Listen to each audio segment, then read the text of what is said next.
that, or I'm broke, as a reason for not doing something, because I viewed it as an excuse instead of a reality. The first time as an adult when I literally couldn't afford something, because the $50 check I had deposited hadn't gone through and so my debit card was declined, was a surreal and horrible feeling.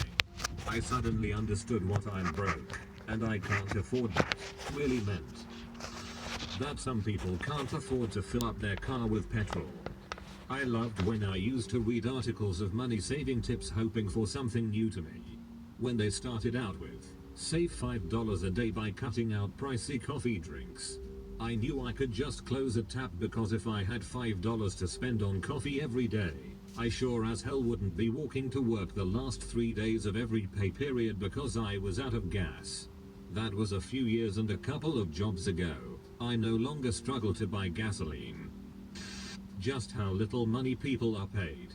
When I was younger, I figured that approximately $40,000 per year was the lowest someone could earn. Lol. Minimum wage full-time is about $12,000. In the UK, I have genuinely encountered people from wealthy and rural backgrounds who genuinely thought that house numbers were only an American thing, and that every house in Britain had a name. I'd hate to be a postman if that were the case. From the flip side, when I was in college, I actually lost friends because I couldn't afford to do the activities they did, like going to bars every weekend, or going to multiple concerts/raves/festivals over the summer. It was partly about not having the money, and partly about not being able to take time off work. It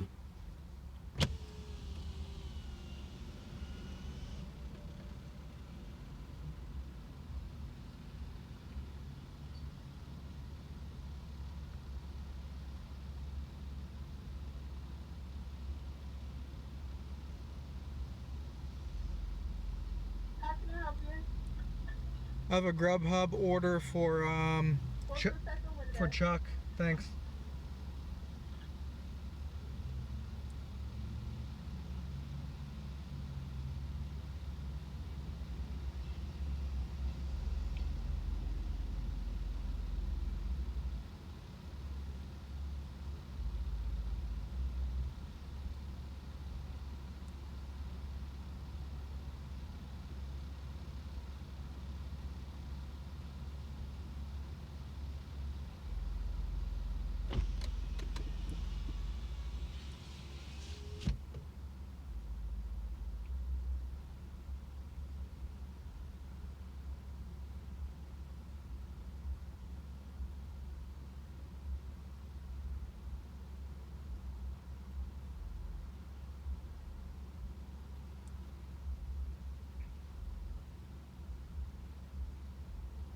It was embarrassing to be 20 and tell other 20-year-olds I couldn't afford what they took for granted, so I'd tell them I didn't like bars or I didn't like raves. They took that to mean I didn't like them. I always thought people talking about their fridge being empty was an exaggeration. Like there's plenty of food, just nothing you want to eat. Then I started dating a girl who didn't have a lot of money, and I opened the fridge door and saw only Hawaiian punch and ketchup. And I was just like, well shit. Grew up dirt poor in the country. Things middle class people didn't believe. People don't live in single wides because they like it. They do it because it's all they can afford. Out in the sticks, a double wide with good underpinning is middle class. Having a garden is not a whimsical thing that people do for kicks. It can be the only way you eat decent veggies. A space heater is how you stay warm when keeping the trailer heat on will result in $400 utility bills, and that's more than rent/trailer mortgage. I learned to shoot a gun at 12 because I had to help put food on the table. A single deer is good meat for a long ass while. There are people who are one generation removed from outhouses, if they haven't actually used one. If there is a snowstorm, canning keeps you alive because the power will be out for 2 weeks sometimes. My grandmother literally fed 10 people one winter for a week and a half. People join the military in relatively high numbers because it's the easiest way out of crushing poverty or about the only way they are going to college. My wife and I grew up very blue collar. Now we are doing quite well for ourselves. What was really hard for us to realize is how much people rely on each other at the blue collar level. People don't have much, so they have social networks to help each other out. Go to any blue-collar neighborhood and you'll see kids outside playing, adults out socializing, people working on their cars, etc. Go to an upper middle class or wealthy neighborhood and for the most part you won't see those things. Poorer people need their social network to survive. The difficult part for the upwardly mobile is that once you make enough money to leave blue-collar life, the social protection tends to go away as well. Randy down the street isn't going to fix your furnace for a case of beer. Your neighbor Jim isn't going to help you dig that hole in your yard in exchange for watching his kids, so he and his wife can see a movie tomorrow night. Stuff like that does happen with the wealthy, but not nearly as much as with the lower income folks. To us at least, it seems like the more a person gains in wealth, the more they lose with the sense of community. I could be wrong. Eating out at restaurants isn't common for everyone. My mom gave a girl on my basketball team a ride home from an away game. I can't remember what the reason. We decided to grab a bite to eat and asked her if she had a preference. She picked a buffet place, saying that it is where her family goes. Turns out this thing is real. Should we open it? What did we let out? Ah!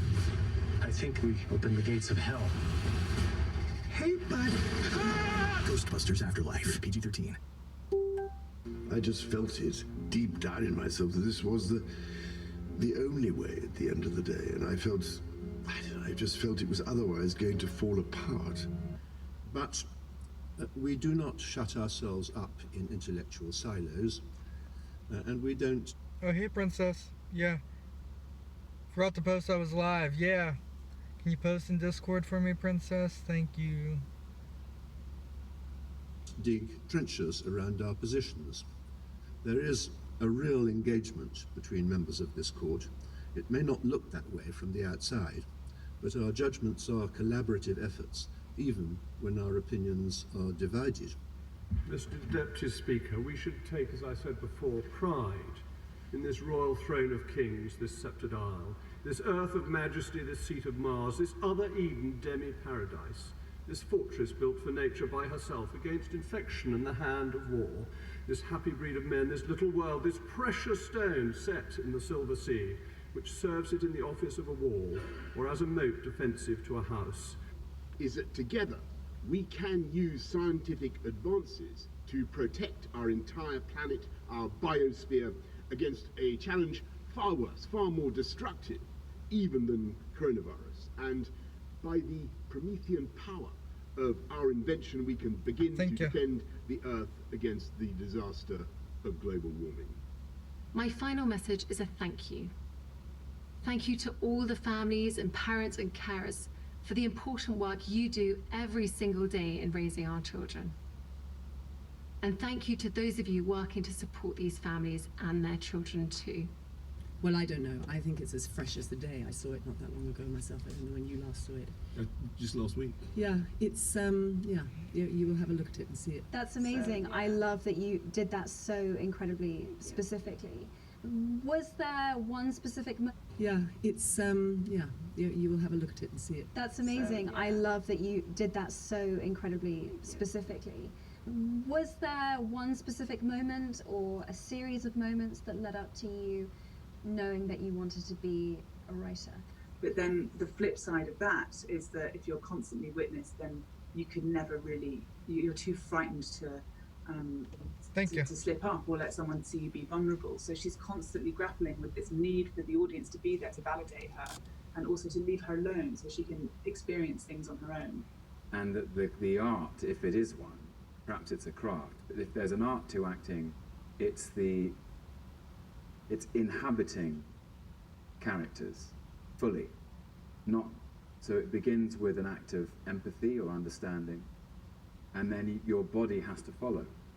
Hello there, Benedict Cumberbatch here. I'm just saying hello today, not really as an actor or someone you might know off the telly or the Graham Norton show, but basically as a very proud member of the Gene Co. I was, yeah, from the first season, yeah. I've never been a part of something whereby I was going to be employed for that amount of time. But certainly I knew that we were on something great just because of Maggie Smith.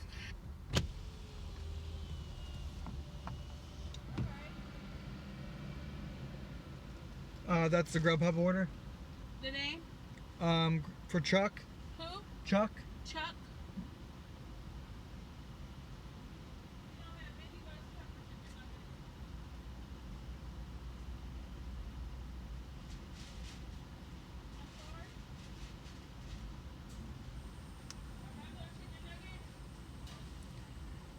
Yeah, you're earning tons of Twitch points, Princess.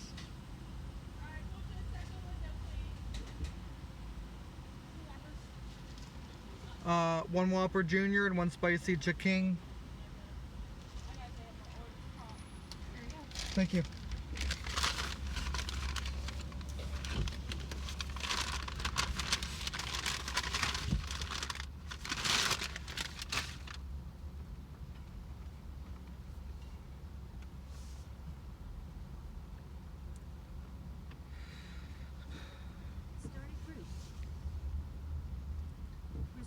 Alright, let's deliver this Burger King. He wants it his way. He wants to have it his way. As the Burger King.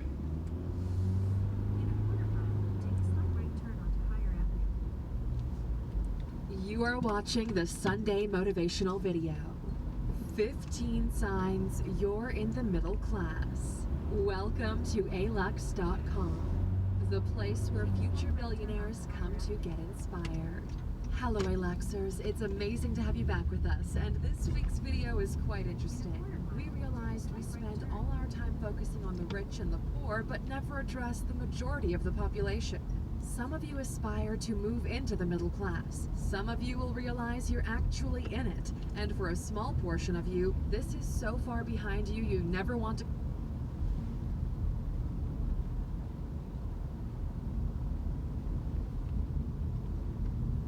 go back again. In order to have a clear understanding of what the middle class is, think of it like this. If you're not in the bottom 20% of your population, nor in the top 20%, congratulations. You're like the majority of the population in what is called the middle class. This middle class is also segmented into 3 subsections. Congratulations, you are in the middle class. 2,500. Here's 2,500.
The drinks.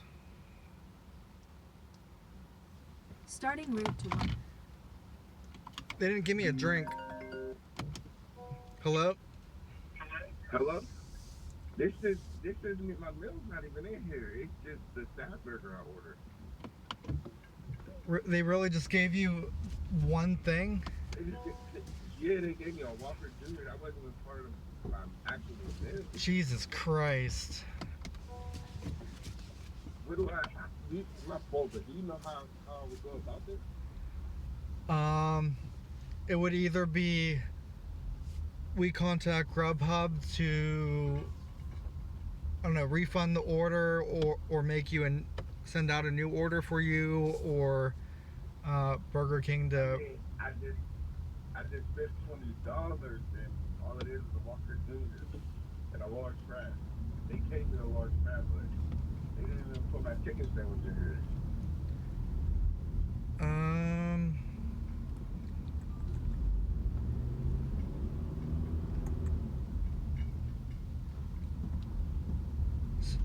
Okay.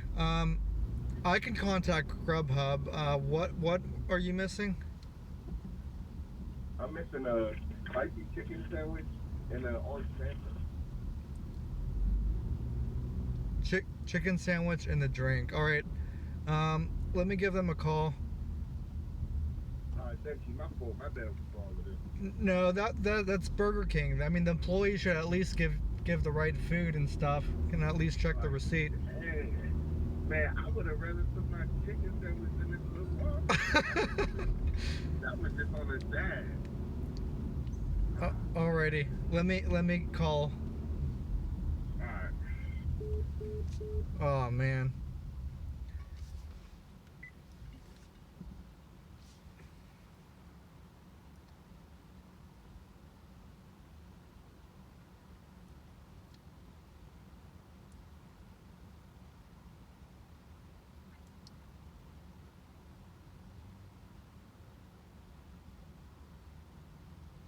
How the fuck do I call Grubhub?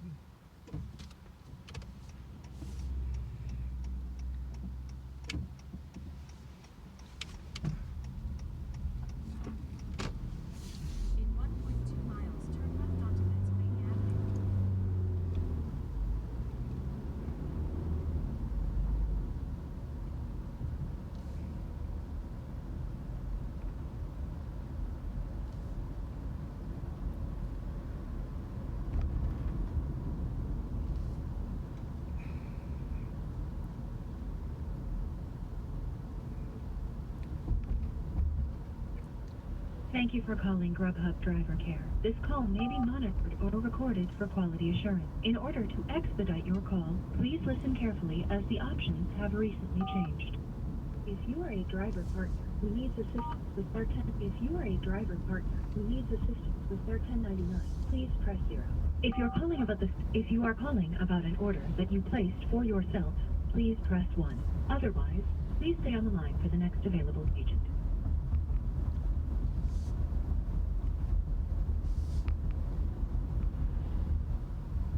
Your opinion is important to us.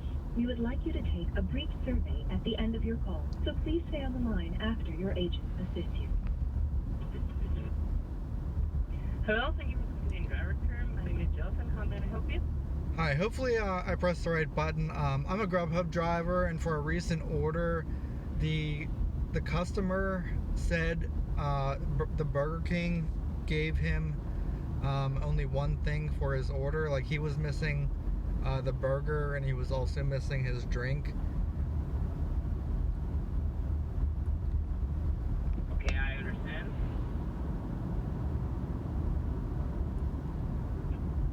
Okay, so just to verify, you delivered the order. You didn't open like the order bag.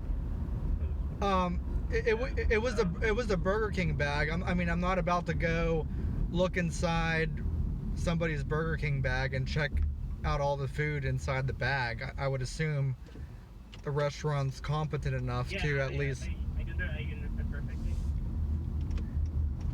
Okay, so okay.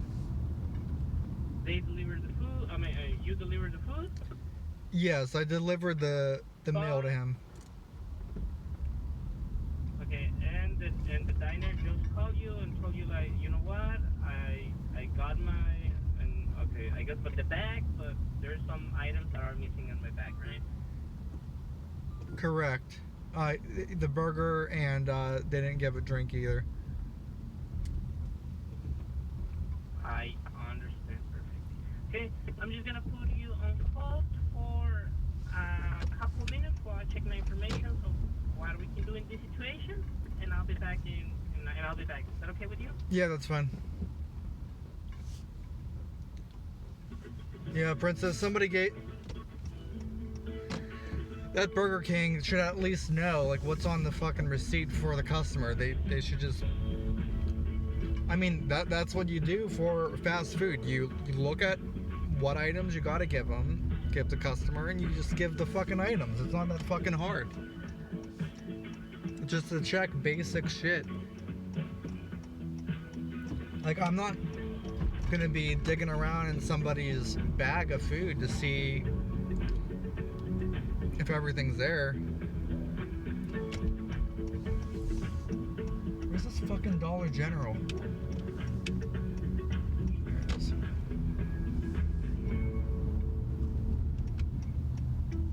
And I don't want to go back to Burger King and be like, and do the same order for the same if I'm not getting paid more, when I can be doing another delivery, because I'd have to wait in that long ass line again too.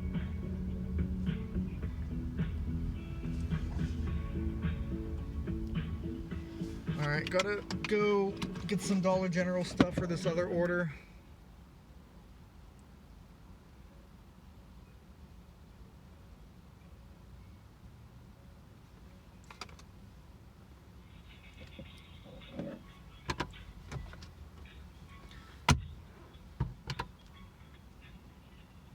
Oh, that light sucks.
Alright, I'm back.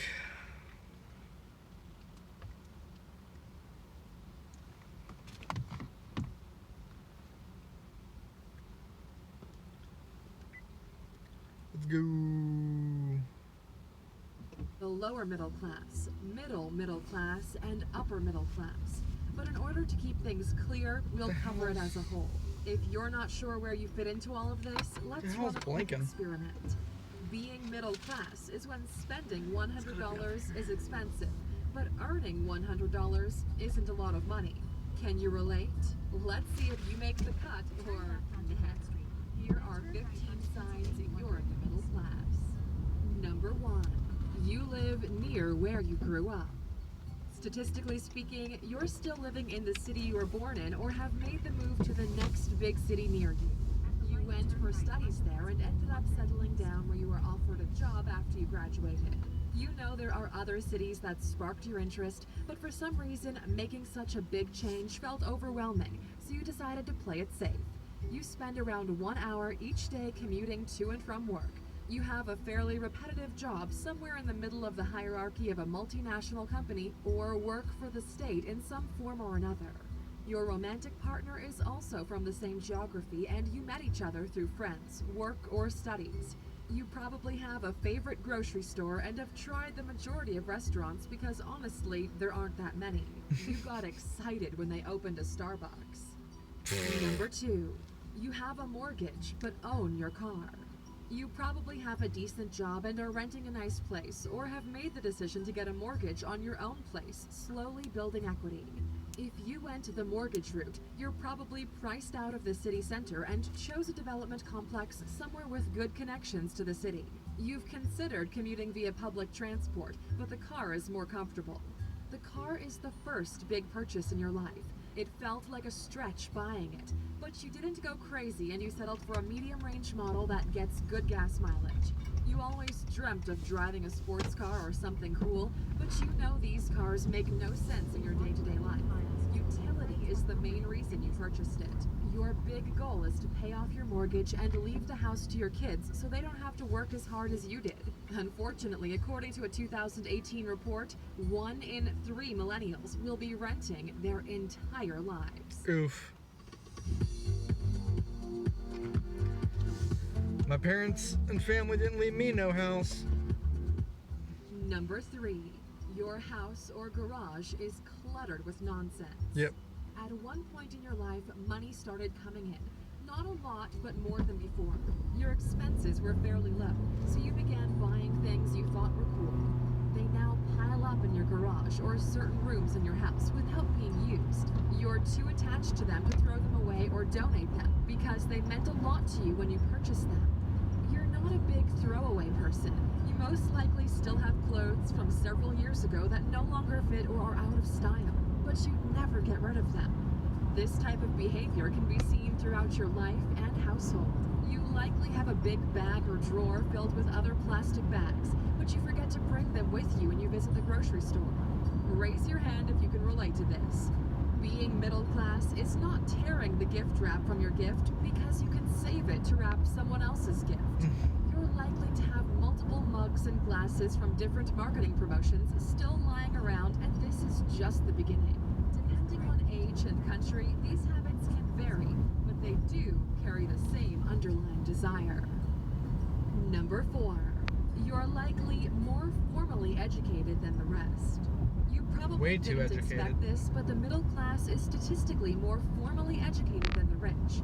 A good portion of the middle class is made out of what would be considered intellectuals.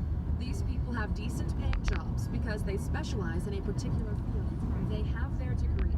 They know how to follow rules and get paid for their time. They take pride in their studies and believe that traditional education is still your best option for success in life.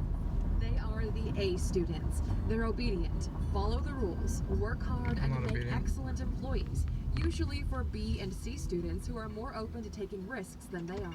The reality is that in the majority of cases, the front row students in class end up working for those sitting in the back. The problem is the traditional middle class jobs are declining. If back in the day the average person held 5 to 7 jobs in their lifetime, Today, according to the Bureau of Labor Statistics, the average worker currently holds 12 to 15 different jobs before the age of 40, and this number is growing quickly as the workforce becomes more and more segmented. The world requires you to quickly reinvent yourself or adapt your skill set to new emerging industries, which poses a big problem for anyone who's putting all their eggs in a single basket of traditional education. Number 5. You can afford subscriptions and don't need to pirate software or entertainment. You probably love watching TV in one shape or another. It's either for sports or TV shows. You can afford your Netflix subscription and binge. The same happened with music. You now pay for Apple Music or Spotify. At one point, you even lost track of how many subscriptions you have because they get billed automatically, and as long as there's still money in your account at the end of the month, you feel good about yourself and the convenience that these services bring. Yes, you still share your password with a couple of friends or family because why wouldn't you? But the age of ripping music from YouTube or downloading pirated software is long behind you. You pay for the software, games, and In a quarter mile, turn right onto Sylvan Avenue. A bit more sophisticated from a technical perspective. Your life is filled with fairly modern gadgets. You own both a laptop and a desktop, and your iPhone is not older than 3 years. Technology has evolved alongside you, and you probably take privacy a lot more seriously. Turn right onto Sylvan Avenue. You're more Then scared turn of left people onto Long hacking your Avenue. email than anyone having a photo of your signature. The biggest threat in your life right now is identity hacking, and you're constantly worried that people will get access to your private information. That's why you started protecting Turn left yourself. onto Long Avenue. In order to keep your Then the online destination is activity on your safe, left. we recommend using a VPN, which is a simple, easy-to-use app that protects you from prying eyes. If you haven't by now, go to alux.com/VPN and purchase a license. NordVPN has been a longtime friend of the channel and alux.com. The destination is on and your we are left. super excited to have them 453 back Long with an Avenue. exclusive offer for you guys specifically. Arrived. Get 70% off NordVPN, only $3.49 a month.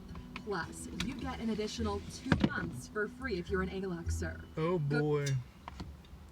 She does sound like a robot. Alright, time to deliver this shit for Emily.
Look for them orders. Look for some orders.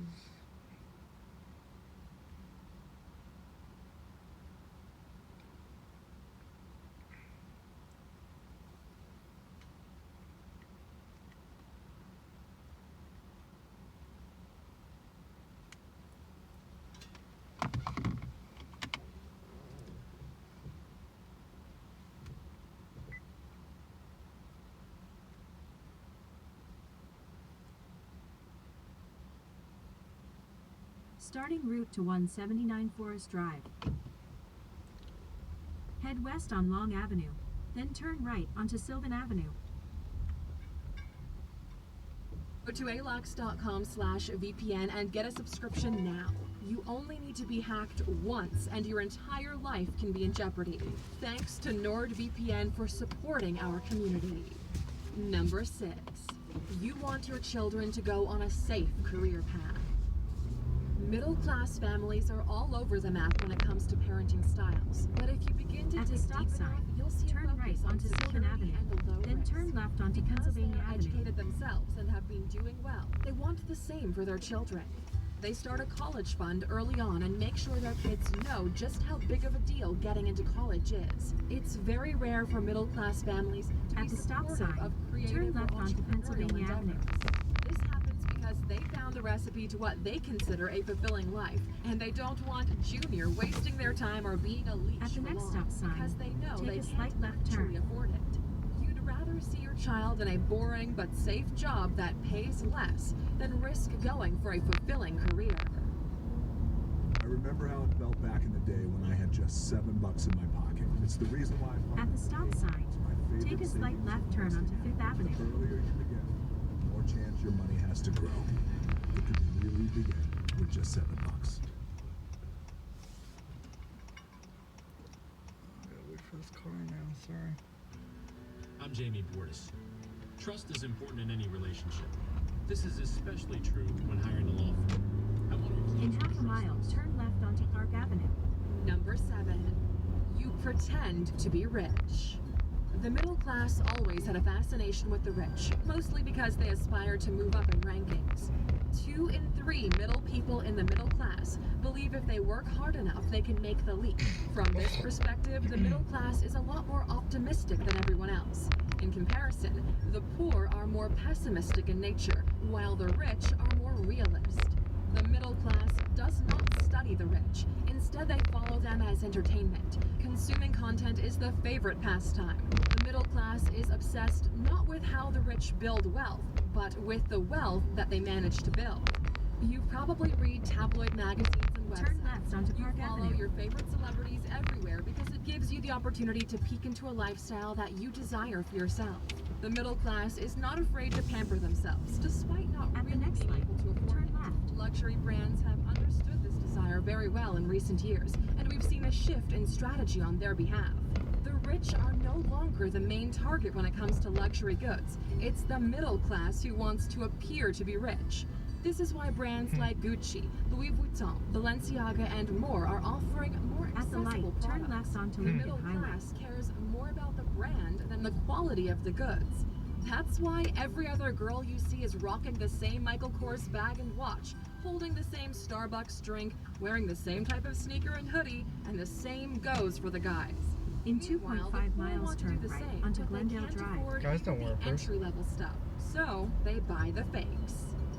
Number 8, you buy infomercial products.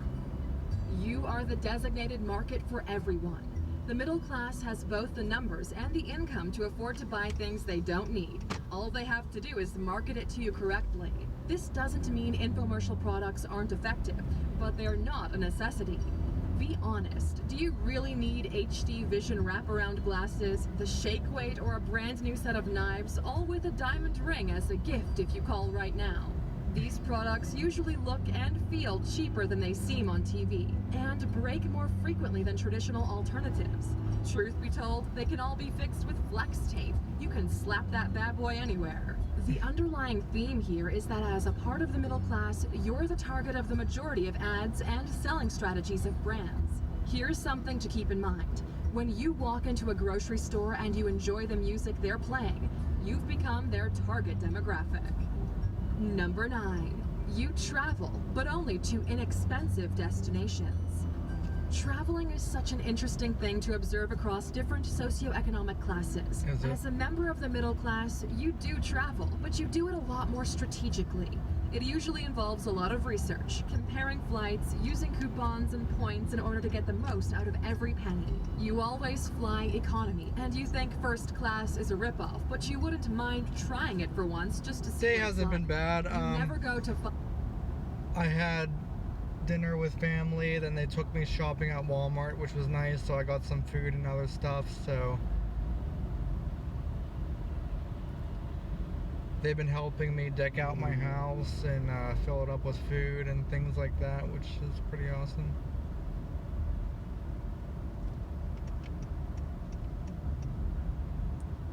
How about your day, Princess?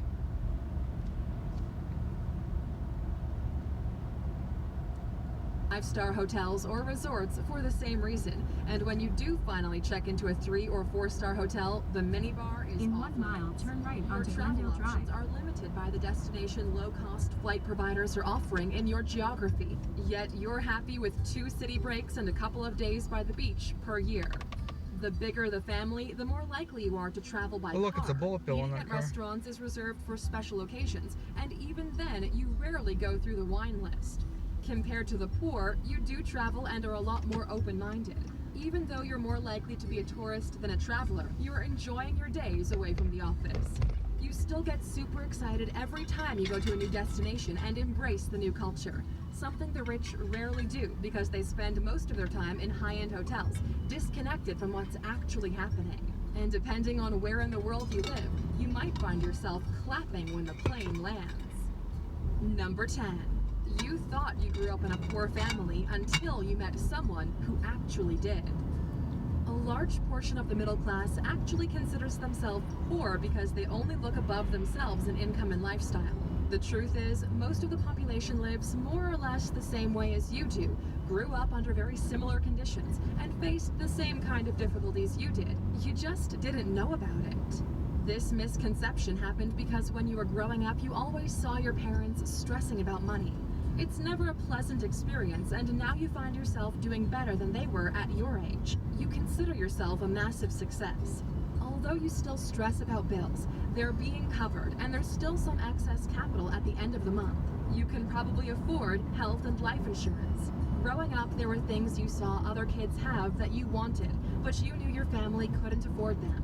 You were probably a good kid, and your entire outlook changed when you met someone who had it way worse than you did, and since then, you've been grateful for the sacrifice your family has made.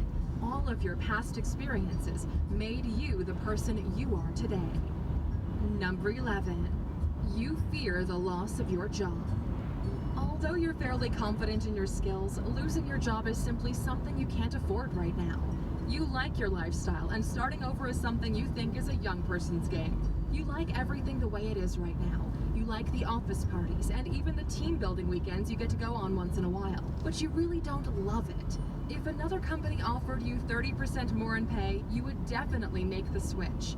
The extra money is definitely welcome and justifies the move. You believe your boss is an idiot, and you know you could do a better job, but you never took any action to prove yourself, nor do you plan to. You would definitely accept a more pompous title at work, even if it didn't improve your pay. Your job is the largest portion of your income, and your savings aren't enough to allow for more than 3 months to go by until things get serious. Number 12. You buy things but hardly use the expensive ones. This might vary from culture to culture, but from our experience, we've seen this behavior everywhere. The middle class has 2 sets of possessions, the everyday ones and the ones they get to bring out when the guests come or appearances need to be kept up. From the good plates to the good outfit, which gets reserved for special occasions only. If your family used to do this, like this video right now. We're curious to see if this happens everywhere. Not only this, but you're probably focused on maintaining the fresh look of your possessions for as long as possible, even if it comes with a drawback in usability. A couple of examples include people covering their furniture in plastic, people not removing the plastic covers from gadgets or devices, people keeping the original boxes for items somewhere in the house because you never know if you might need to return them. Your house is probably filled with reproduction art purchased from your... Do I believe some of this stuff in the video? Some of it's, I mean, a lot of it's warranted. I mean, a lot of it is applicable.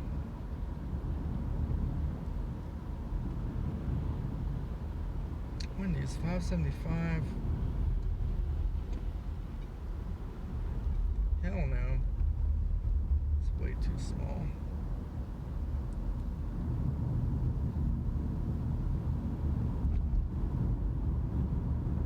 Man, what's wrong with the food delivery today? It sucks. It just sucks. It's like a Saturday too, right? Hello, Marvel World. How are you, man? Thank you for stopping by. Thank you so much for playing on my game. Woohoo!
It's a me, a Mario.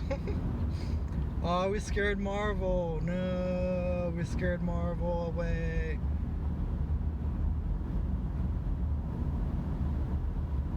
At least I didn't scare you away, Princess.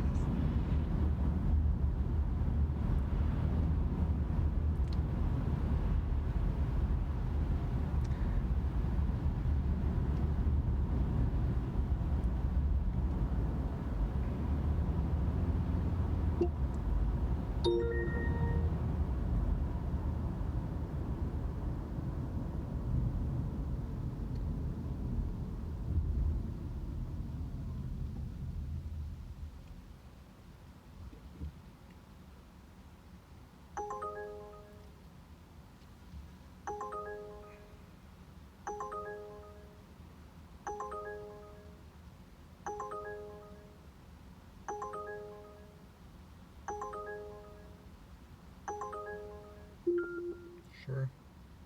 Head to your pickup at Outback Steakhouse, 3000 Mosside Boulevard.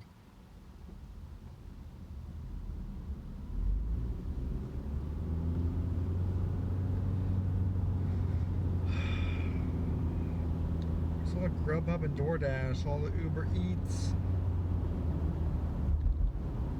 Outback Steakhouse.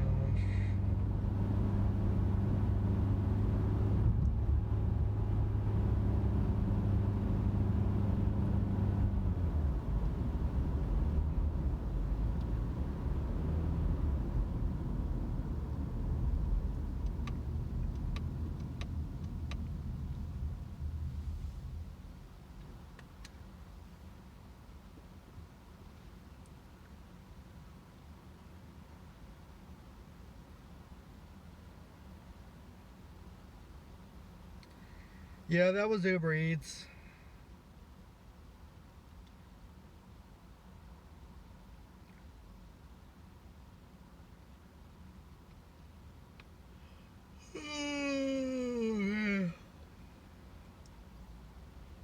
from your favorite furniture store or kitschy decorations meant to reflect who you are. The process was extremely simple. They took me step by step, walked me through it. I got exactly the design that I wanted. And then you submit it, you get a quote immediately, so you know right Skip the then fucking and there. ad. Number 13. You look forward to retirement. Oh, I look forward to retirement in a few years. Oh. I wish. Retirement is the promised land. You can't wait to stop working. If I get a better paying job, if I have some lucky things happen to me, or lucky things happen to me, or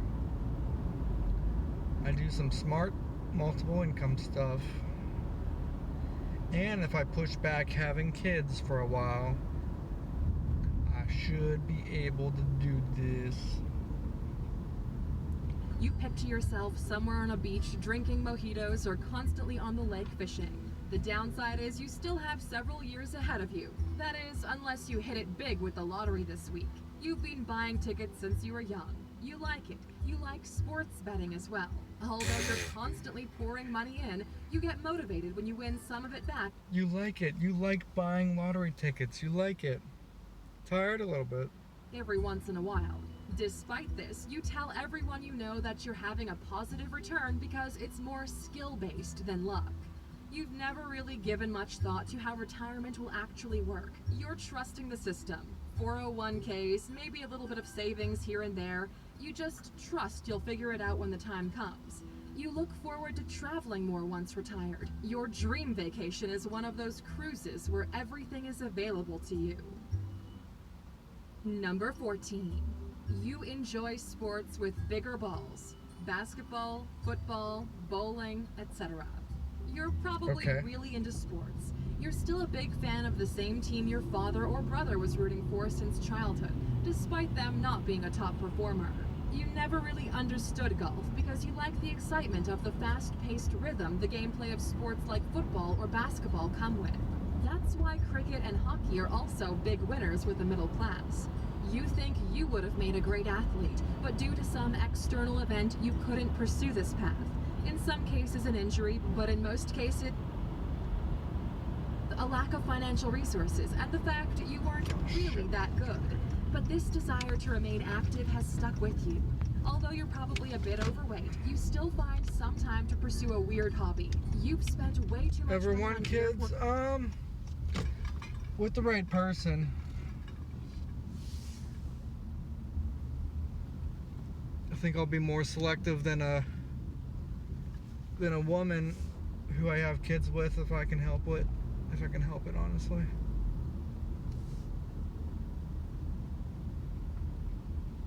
I don't know if I'm in love with her and if I think she's all around a good person and financially and has her stuff together.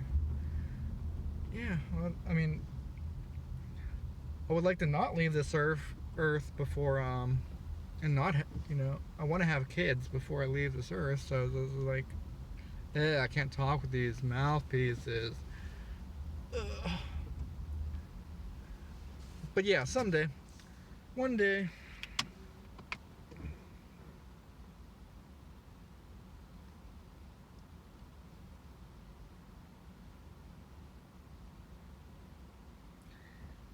My family had kids too early.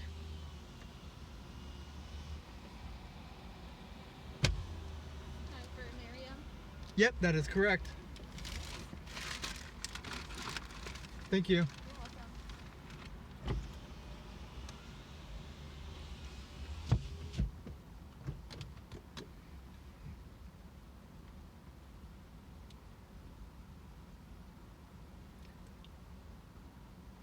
I try to be smart. I try. Just gonna try. So I got hibachi steakhouse and sushi bar. I want some hibachi.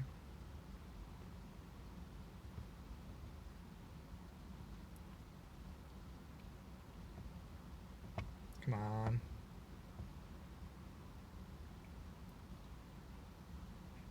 Where would you like to go? Saga Hibachi Steakhouse and Sushi Bar. Getting directions to Saga Hibachi Steakhouse and Sushi Bar. Starting route to Saga Hibachi Steakhouse and Sushi Bar.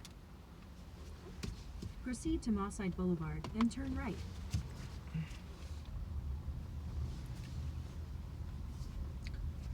Hibachi. I want some hibachi, princess. I want some hibachi.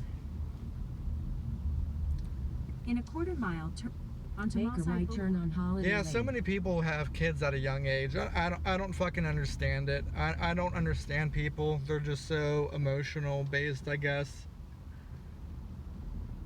Like they try to lock in their partner by having kids or Make a right turn on Holiday their Lane. beliefs, or that's what a lot of people try to do. I think they think they're in love, or they try to lock in their partner, then it all goes to shit.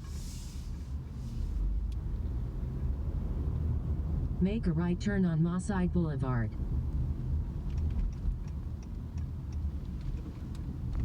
Or they accidentally had kids. I mean, they were just having fun and Just ahead, make a left turn on Just William Penn happened. Highway using the upcoming left lane. it's green. Using the left lane, It's make a green. left It turn on was William Penn green. Highway. Fucker.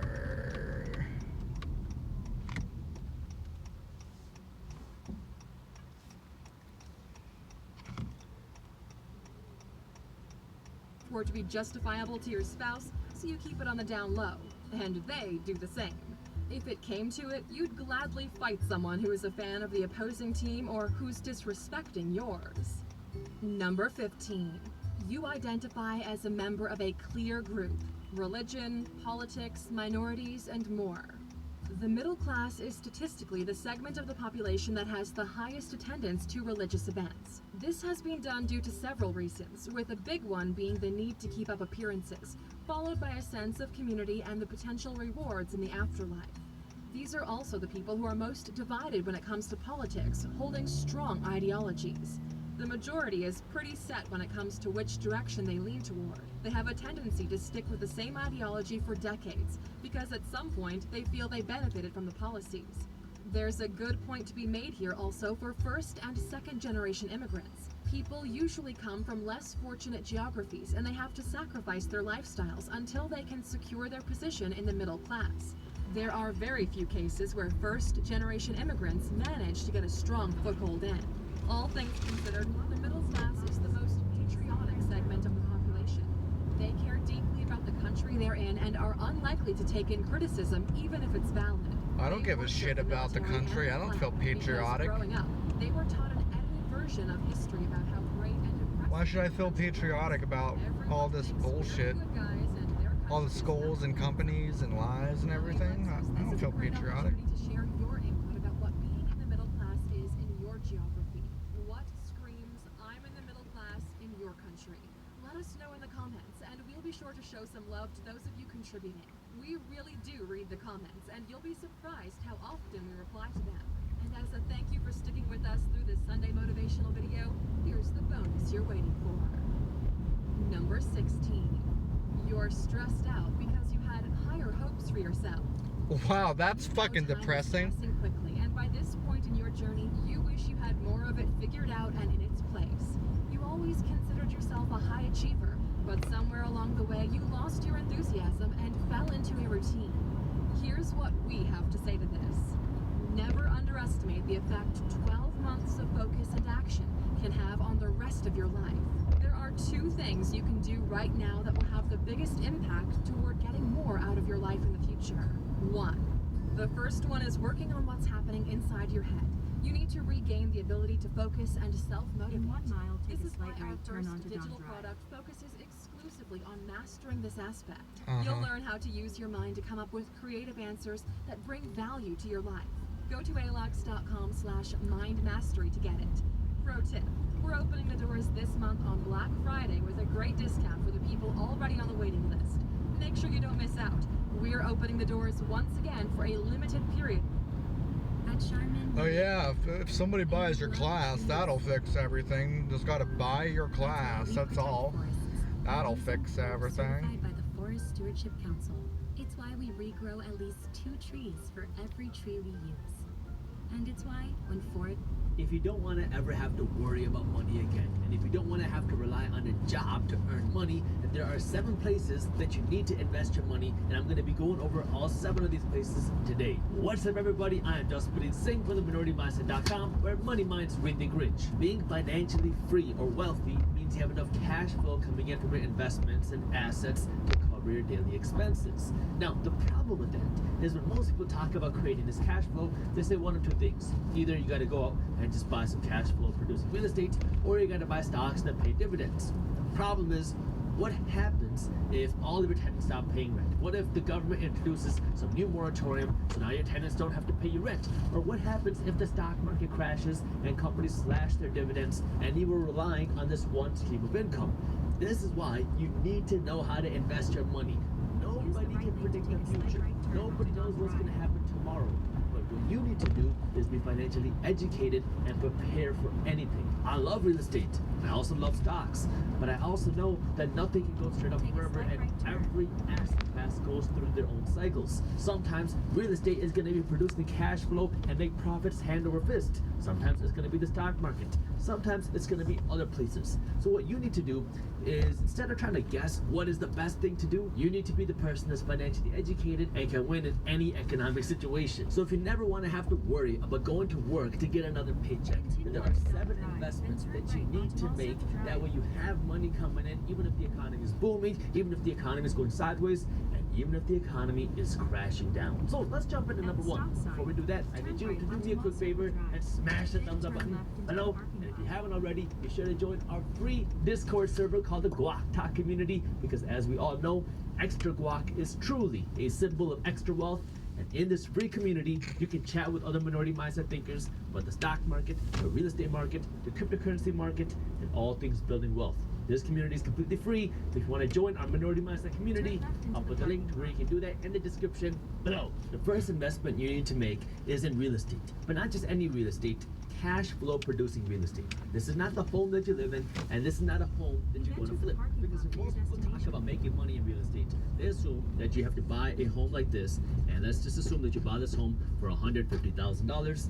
And now, the way that you make money, people assume, is you have to hope that you can sell this property for $250,000 so you can walk away with your $100,000 check.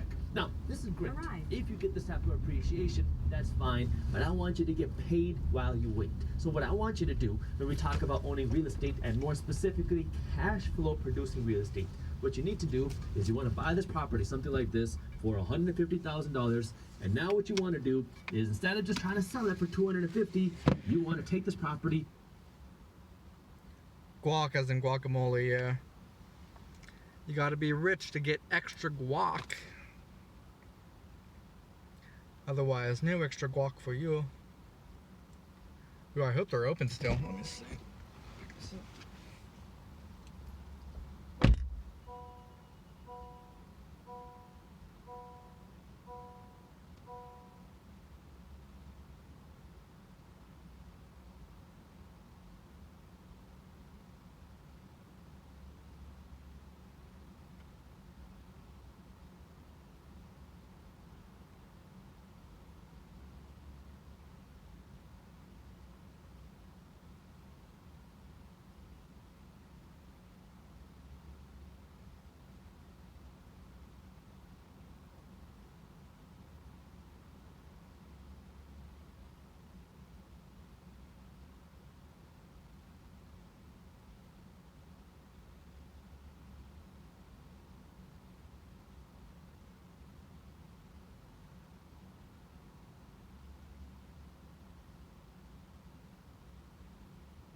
hell? Oh, is this a DoubleTree Hotel? They ordered food again. They ordered food a street away, a block away, a minute away. Ridiculous. I mean, I'll take it. That's free money.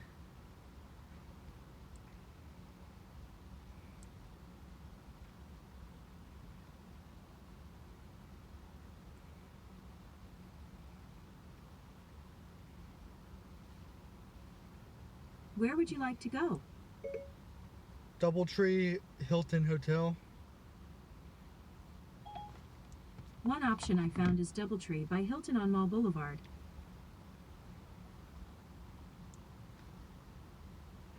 Starting route to DoubleTree by Hilton. Rent it out to somebody else for $1,500 a month. So you move in a family who's going to live here, and in exchange for them living in this asset that you own, in exchange for you giving them this value, which is the home, they're going to pay you $1,500 a month. Now, I know some of you might be thinking, $150,000 for a home? Where in the world am I going to find a $150,000 home? Well, if you look outside of your city, maybe Take a if you slight look right outside of turn your onto state, Mall Circle you will Drive. be able to buy Then a turn home left for into the parking lot. $150,000, even in today's market, that you can rent out for $1,500 a month. I've done this many times. So this is very possible, and now you will have a tenant that's living in this property that's not only paying for your home, they can help you pay for your mortgage, they can pay for your taxes, they'll pay for all your expenses, and they'll put some money in your pocket every single month. Now, real estate investing isn't easy. Every real estate investor has to go through hurdles. Every real estate investor has to go through roadblocks. There is a learning curve that you have to go over, and it's tough because now you gotta know the real estate agents, you gotta know the contractors, you need to know the attorneys, you need to know the building inspectors, you need to know the city officials.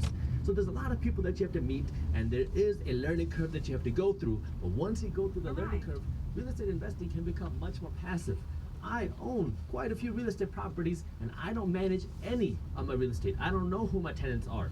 I have a property management company that manages my properties, and they make sure the tenants pay, they make sure all the bills are paid, and they're the ones that put the checks into my bank account every single month. Real estate is my favorite place to invest because when you invest in real estate, you can produce consistent and predictable cash flow, and you get tax breaks. Real estate offers some of the biggest and best tax breaks that our tax code has to offer. The reason why I know that is because I'm a licensed attorney, and although I am a licensed attorney, I'm not your attorney, so if you have specific tax questions, talk to a professional in your area. But real estate investment,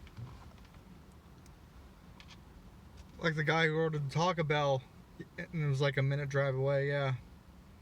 Could literally like walk there. People just fall into their habits. And they're at a hotel. I mean, I guess if you're at a hotel, you don't want to go out of your hotel, but whatever. Whatever. Either all these people were throwing their money away, or something went on that I didn't know about. Maybe they all invested in Bitcoin and I just missed the boat.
Where would you like to go? Children's Hospital of Pittsburgh. Getting directions to UPMC Children's Hospital of Pittsburgh.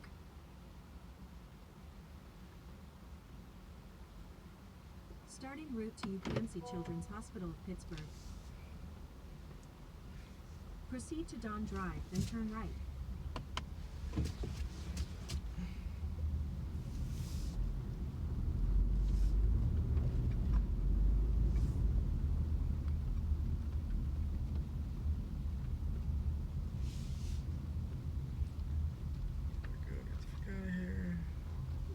Huge tax breaks which allow you to now make this money. At the end of the year, you can have $10,000 worth of profit in your bank account. But because you made this money from your real estate investments, from this type of passive income, you can tell the government, hey, yeah, I made $10,000 of profits, but I'm only going to pay you taxes on $5,000 worth of income. So you show the government, hey, I made $10,000 of profit, but I only have $5,000 worth of taxable income. So you're only paying taxes of $5,000. All the extra money is yours. So you get to pay less in taxes, you get to produce this consistent cash flow that is predictable, and your money is hopefully in an appreciating asset. If you're buying real estate in a place that's growing, with more businesses coming in, well, now the value of your real estate is going to go up too.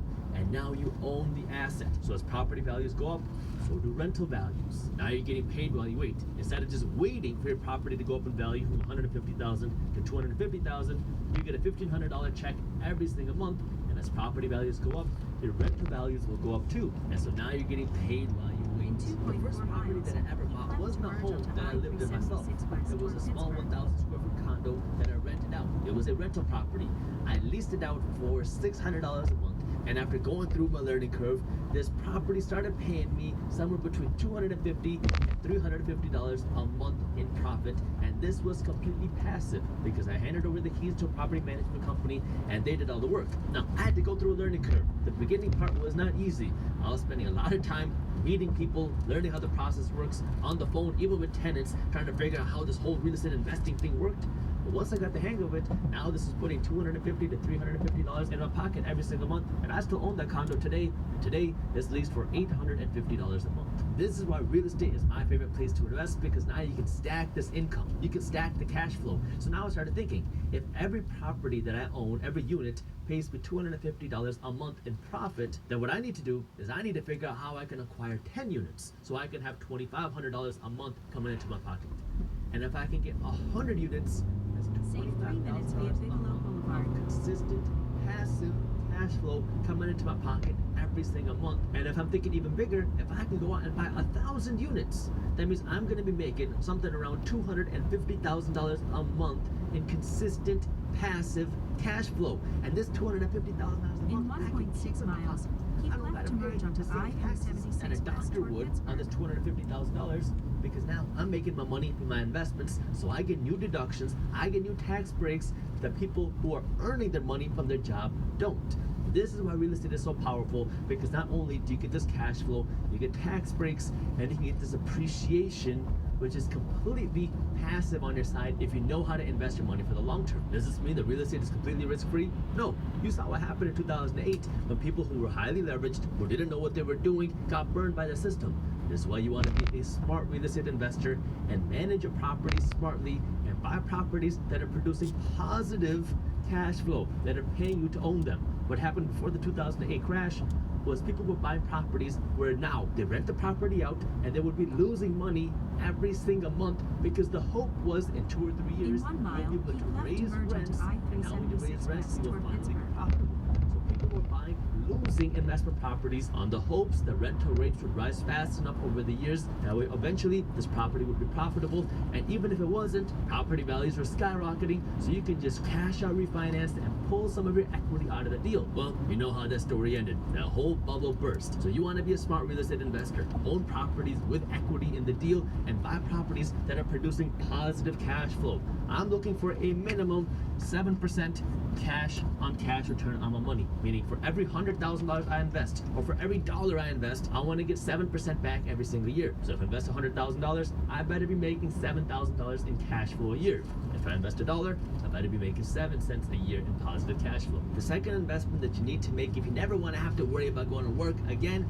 is you need to own a cash flow producing business. Everybody, Use the left lane to keep left to merge onto I-376 Now, West listen to toward what I said very Pittsburgh. carefully. If you live in a first world country and you want to become wealthy, you need to own a business. But that doesn't mean that you need to start a business, and it doesn't mean that you should be operating a business. Actually, most people should not be starting a business. Most people should not be operating businesses. They don't have it in them to run or operate or start a business. But what everybody can do is own a business. The way our tax system in our society works, you get benefited In own the business, 7.7 and you miles, get take punished exit if you 72 work beyond with a Boulevard business. Allies So what toward you need to do is you 579. need to own a business. That doesn't mean that you shouldn't have a job. Most people should be working. Most people should not be running their own business because they don't have the skill, they don't have the expertise, they don't have the drive necessary and the risk tolerance to run and operate their own business. But even if you don't have that, you can still own a business that's Yeah, I guess some of PA and Ohio look similar. You said you live in Cleveland, Ohio, or?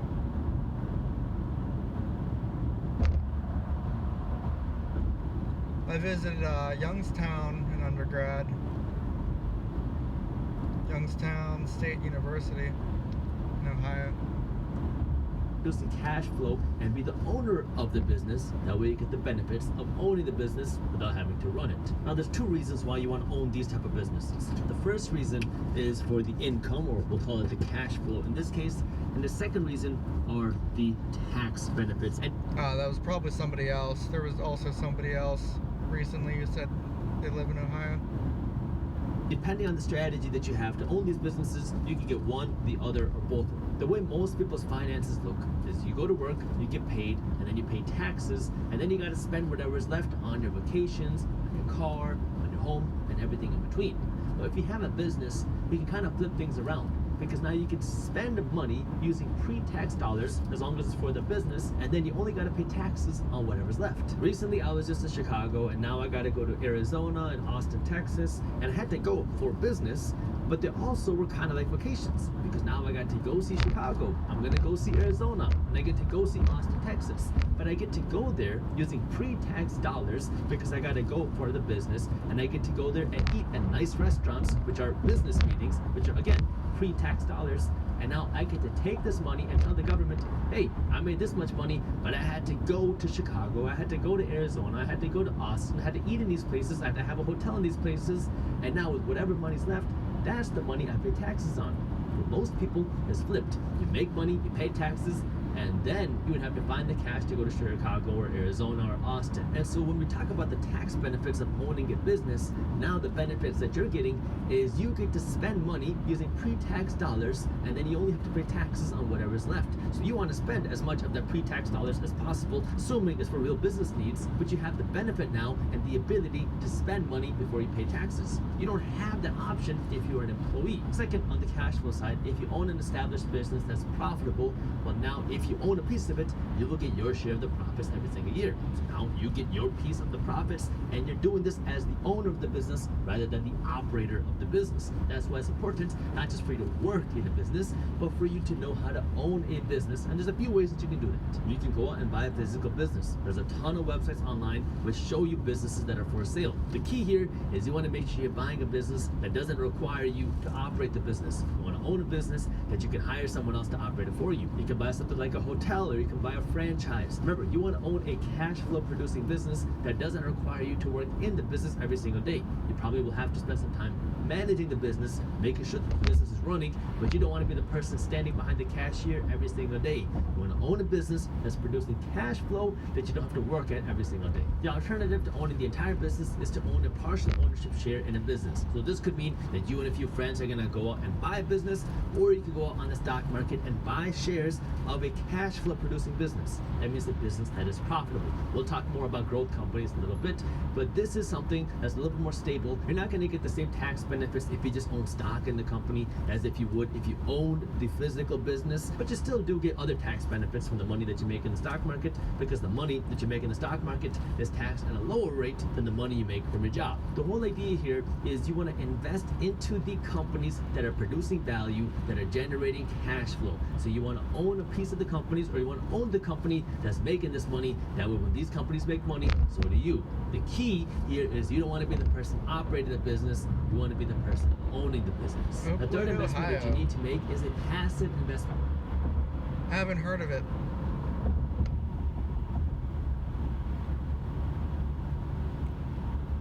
Into the stock market. So in the second point, we were talking about making a more active investment in the stock market. Because if you're investing in the stock market, just out of curiosity, well, then you were looking for undervalued companies. You were researching companies that you want to own for the long term. Here, I'm talking about passively investing some money into the stock market. That way you have ownership in the economy, and as the economy grows, so does your wealth. So the way that this works for me is I have a pie like this, and I have a few different ETFs in the pie, and every single week money is automatically pulled out of my bank account and it goes into a passive stock market account, and it's distributed into this pie among the different ETFs.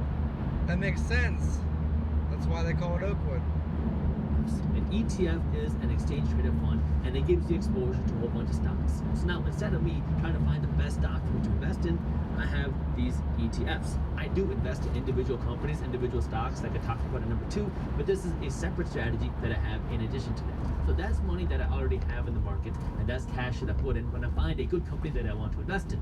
In addition to that, every single week, I have money that leaves my bank account that automatically goes into these ETFs that gives me exposure to the broad general stock market. The whole idea being, I'm just putting money into the market because I believe in the future of our economy, and if I believe in the future of our economy, I believe in the future of our stock market. So this is completely passive on my end. This happens every single week, every Wednesday I think it is. Money is pulled out of my account and it goes into the market. Doesn't matter what day it happens. We just want to make sure it's consistent, and now all I'm doing here is I'm building a separate investment account completely passively. I don't got to do any work to let it happen. And every single week, this account grows bigger and bigger and bigger. So this cash isn't sitting in my savings. It's just going right into the market. And as the market grows, so does my account. The key here is what happens if the market goes down?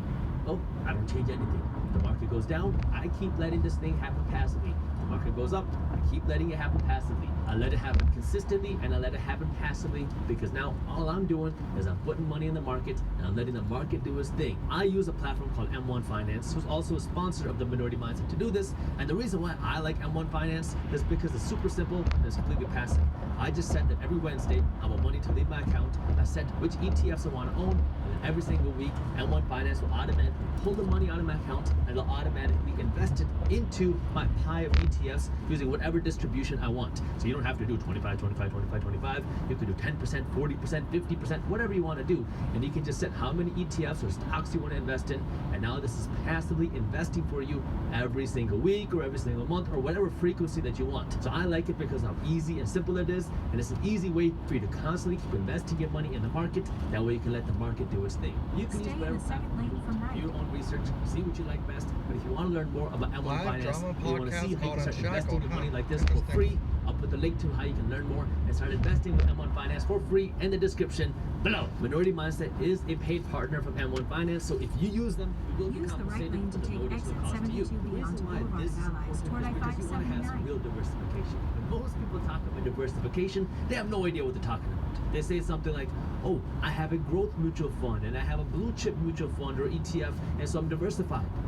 But all of your money is in paper assets. All of your money is in the stock market. So if the stock market crashes or if something happens to the stock market, which can happen overnight, you can see the stock market fall by 50% in just a day. If that happens, well, now all of your portfolio, doesn't matter if it's blue chip or growth or whatever it is going to go down.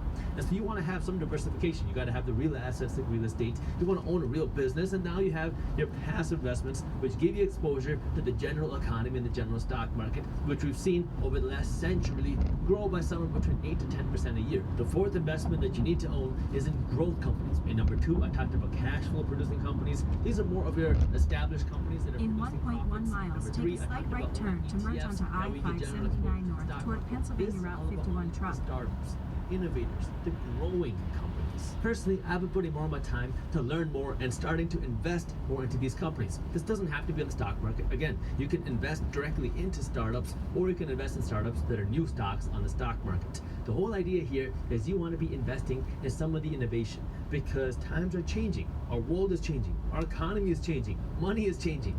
And so if you want to be on the forefront of that, you need to own a piece of these growth companies. And there's a couple ways that you can do that. Either you can know these companies directly, Stay and you in can the middle invest in them, lane. kind of like what you see happen in Shark Tank. So now you own some equity in these startup companies. You can work with crowdfunding platforms, which allow retail investors, regular people, to invest into these startup companies who are looking for investments, or you can look at some of these startups on the stock market.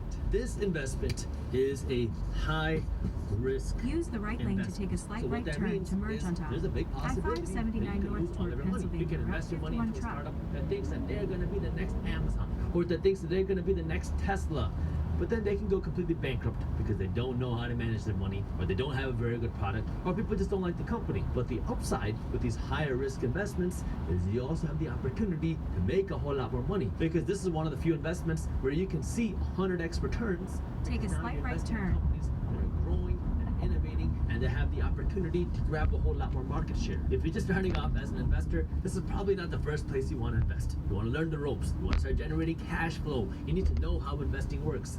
Once you start to build more of your wealth, and you're Stay looking in the for second lane from diversification, right. and you want to be a little bit more risky, then you can start looking here. One of the easiest ways to mitigate your risk is just to learn. You got to learn about how some of these companies work. You need to understand the industry. You need to know where you want to invest. It took me a lot of time to understand how some of these startups work, how to value them, to understand what type of companies I want to be invested in. Use the right lane to take the exit onto Pennsylvania I'm still Route learning every 3 single day. and Bigelow This is Boulevard. something that comes with a lot more risk and opportunity to make a whole lot more money, and this is something that you want to pay attention to as an investment for yourself. The way you make money here is you're buying a piece of ownership into a company while they're still small, and your goal is that they're going to grow bigger and that they're going to be acquired by a larger company, or they're going to go public, they're going to get an IPO, and now you have the ability to sell your shares. So you might be buying your shares at $2 a share, and when somebody comes and acquires this company, In if they go 1.8 public, you're miles, take a hoping slight that right now you'll be turn able to towards sell your Liberty shares Avenue for and $20 Bloomfield. a share or $200 a share. It really just depends on the company. Again, high risk, high potential reward. The fifth investment that you need to own is real money, or otherwise known as gold and silver. Our dollars are fiat currency, meaning they are just pieces of paper that are printed by the government and the Federal Reserve Bank. Now, this is good if you understand money and if you're financially educated, because it creates more inflation, which means if you own assets, if you own the means of production, you get to make more money. It's not so good news for the unfinancially educated, because now you're the one that's paying the price through inflation, also known as a hidden tax. Now, I don't say this to scare people, but if you run into a situation where you print too much money, well, then the dollars that you print become worthless because people no longer. Podcast is based on people's lives. That's pretty cool. Do they concentrate on like certain people's lives, or is it like real people or like fake people, or? In 1 mile, take a slight right turn toward Liberty Avenue and Bloomfield. Paper. They want real money. Everything has a lifespan, from people to economies. And the thing that has caused many great civilizations and many great powerful economies to crash in history has been excessive money printing. The ancient Roman Empire had an economy built off of silver. But then when the government didn't have enough silver to expand their operations, to expand their military presence, to invest into their own community, that's when they started debasing the silver. They started mixing the silver with other metals, and people realized eventually that this silver that they were getting, the fake silver, wasn't real money. So then people wanted more money. And in the beginning, this printing of fake money helped the economy and the civilization grow very quickly, because now the government had access to more money, and they were able to give this money to people, and people were willing to work.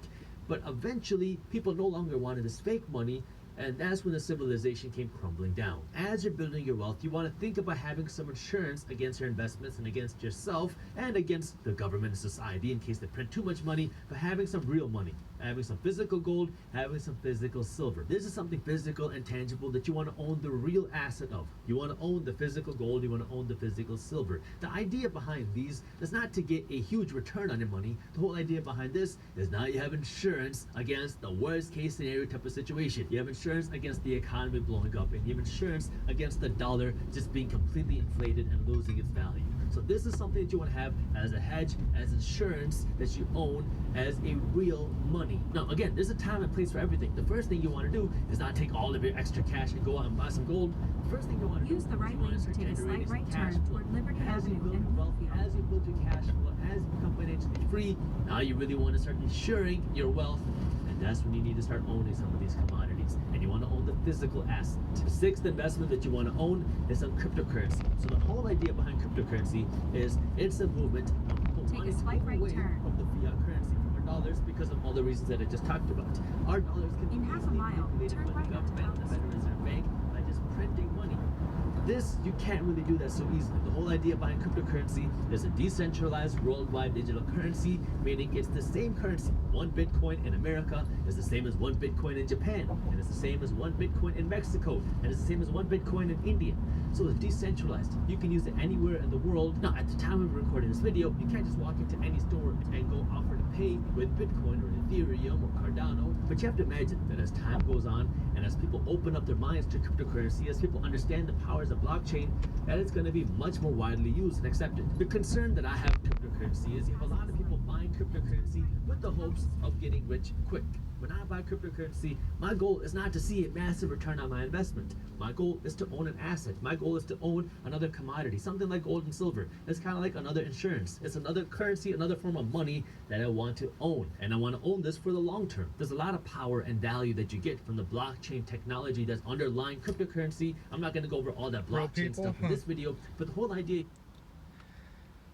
What's the most interesting person they had on there on that podcast? Like, is it something they did, or something they said, or the kind of life they lived that was really interesting, or? Here is this is the people's money. People are moving towards cryptocurrency because they want to move away from fiat currency. They want to move away from their reliance on the government. They want to move away from the reliance on the Federal Reserve Bank, because these entities, these institutions have the power to manipulate the value of your dollars. They can manipulate the value of your savings. And so because of that, people are moving their money to cryptocurrency, and that's why you want to have another hedge here by owning some of this cryptocurrency. And the seventh investment that you need to make, that we never have to worry about getting money from a job again, is you need to invest in your own education, especially your financial education. I spent a lot of money, thousands of dollars every single year on books, on courses, maybe seminars, maybe coaches or consultants. This is money that I'm investing in myself, because you have to understand what's going on, and there are people out there that know more than you. So instead of you trying to figure it out yourself, you can just pay someone somewhere between $20 and maybe $20,000, depending on what it is, to help them teach you what it is that you need to know from them. Now, I also want you to be a little bit careful when it comes to investing in your education, because there's a whole industry of people that are selling this whole concept of get rich quick schemes on the internet. That way you get excited about the idea of going from 0 to 6 figures a month in 60 days if you just pay this person $997. If you want to be investing in your education, you need to be investing for a specific purpose. What are you learning how to do? Are you learning how to build a business with e-commerce? Are you learning how to invest in real estate? Are you learning how to invest in the stock market? If so, then this might be something worthwhile for you to invest in. And you want to make sure that the person teaching you is actually doing what they teach. You don't really get that in school. You don't have teachers that do what they teach. These teachers are just teachers. But you want to make sure that if you're paying for education, especially financial education, you're learning from a teacher that actually knows what they're doing and that has actually done what you want to do. This single investment will help you get better returns on every other investment class that I just talked about, because it will teach you how to be a better real estate investor. It'll teach you how to be a better stock market investor. It can teach you how to understand cryptocurrency better. It'll teach you how to understand commodities. It'll teach you how to manage your money. It'll teach you how to be better with your money, how to grow with your money, and how to create new streams of income. This is something that you have to be investing in. That way you can lower your time to learn something, because if you're just trying to do it yourself, you can learn how to do anything. But you can learn a whole lot faster if you just pay someone to teach you what they learned from their mistakes. If you enjoyed what you saw so far, then you're gonna love this. I released this video on YouTube a number of years ago where I walked you through my worst real estate deal ever right before I sold this property. I called this my nightmare property because this property gave me so many headaches, and it was the only deal that I have lost money on to date. Normally, I don't buy real estate to flip it or sell it, but this property gave me so many headaches that I just needed to get rid of this property and get rid of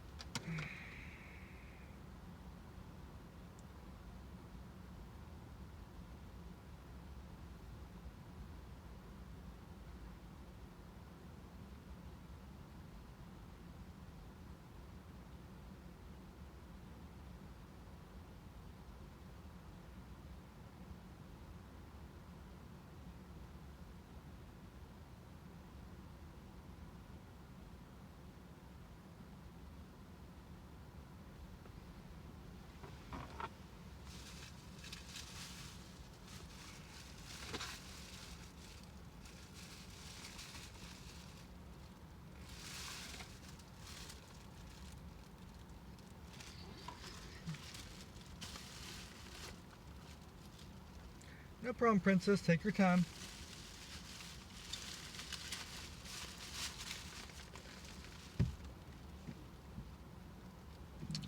Just wait till she comes down.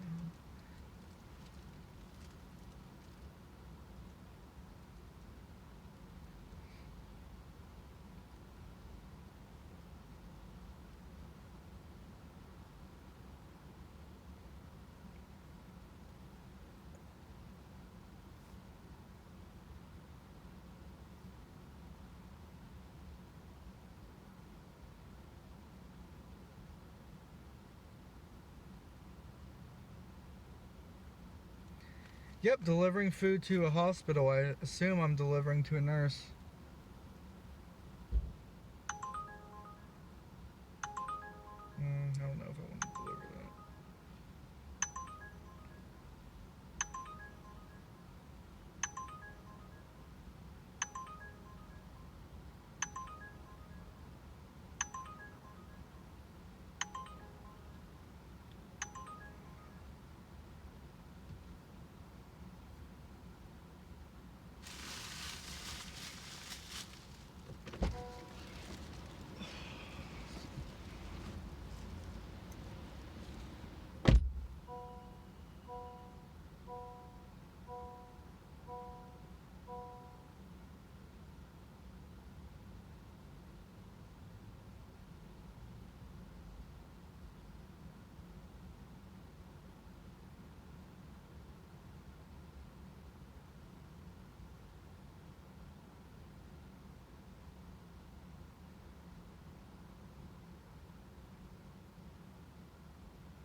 It's not too bad.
Damn.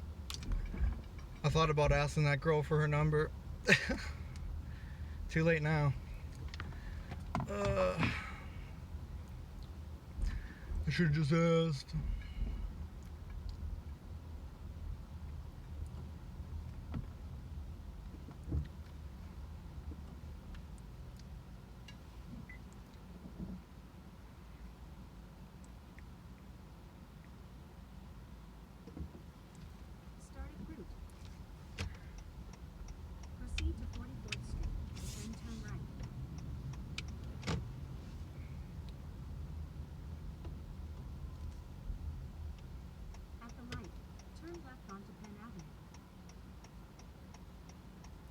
No, there was another DoorDasher delivering.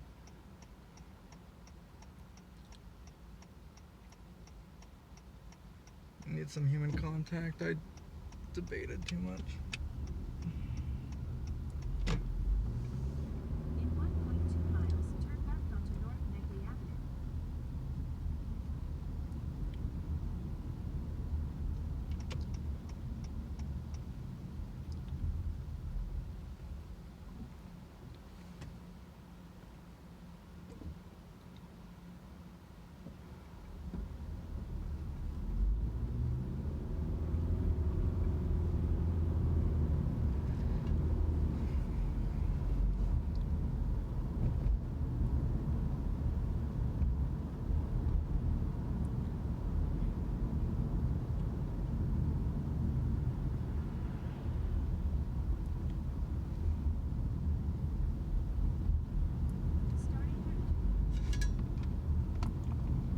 In 1 mile, turn left onto North Negley Avenue.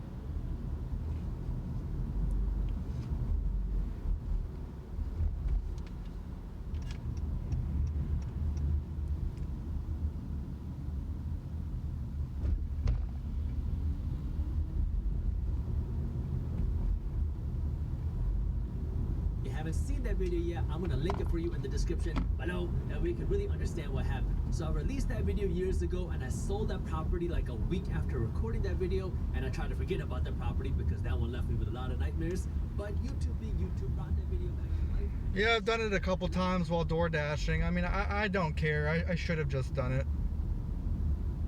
The stupid retainers kind of stopped me a little bit, I think. I don't know. I didn't think she was going to go in her car. I thought she was going to stay out a little longer.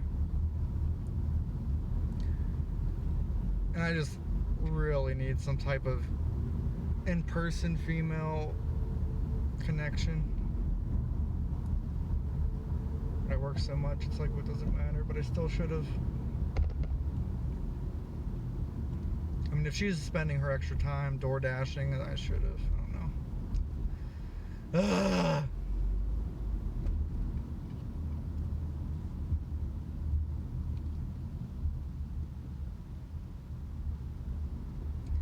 I'll never see her again. I didn't want to knock on her driver door and be like, hey, would you want to text?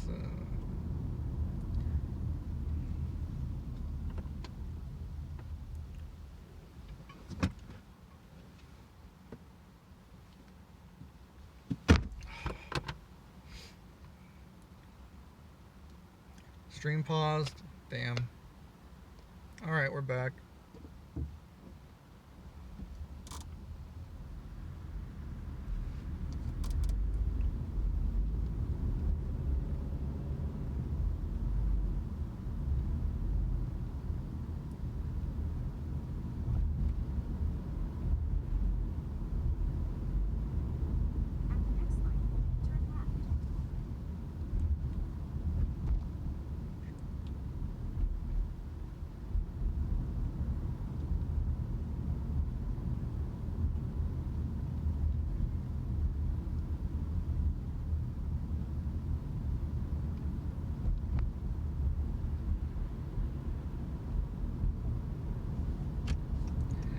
Now the rest of the night I'm going to be pissed at myself because I didn't bother to ask for a number.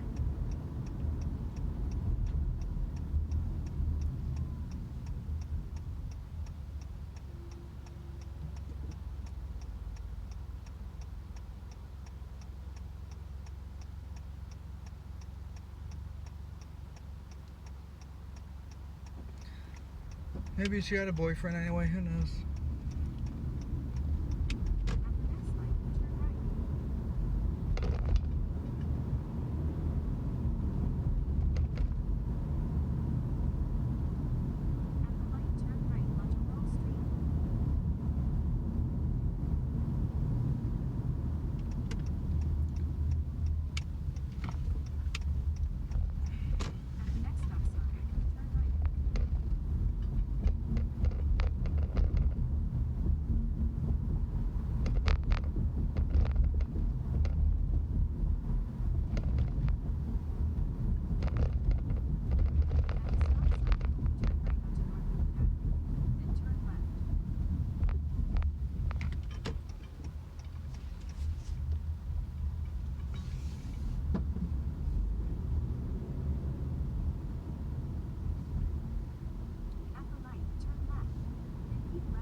Hiring up to $13 an hour at this McDonald's. They appear to be closed.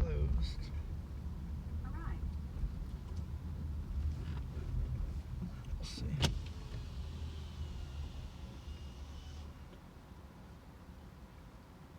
think they're closed. Are you guys closed? Yeah. Why am I getting a McDonald's order for them when they're closed?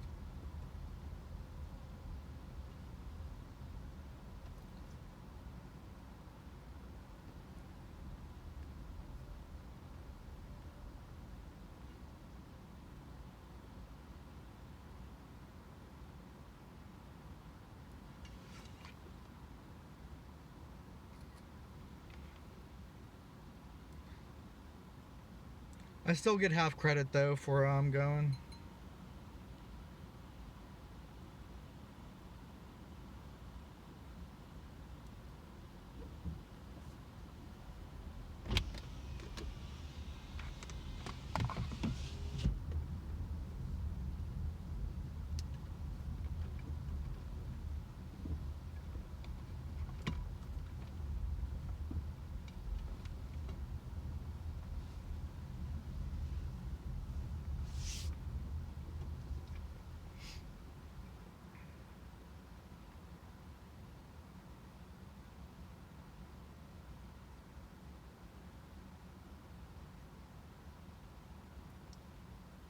Starting route. Proceed to North Euclid Avenue. Are you still able to hear me, Princess? At the light, turn left onto Penn Avenue. Then turn left onto North Highland Avenue.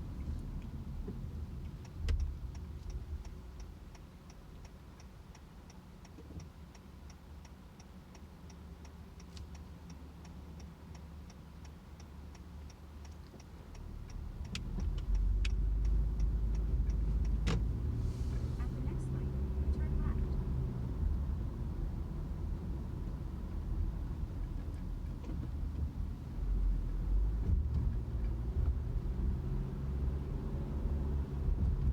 At the light, turn left onto North Highland Avenue. Then turn right onto Pierre Plassat Street.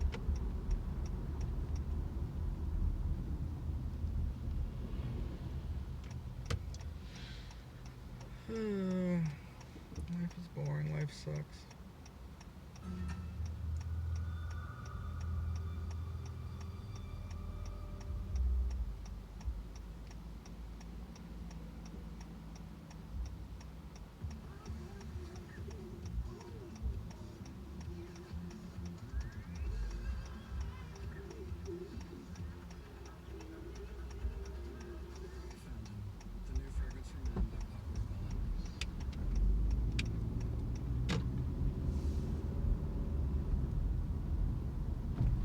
Turn right onto Pierre Plassat Street.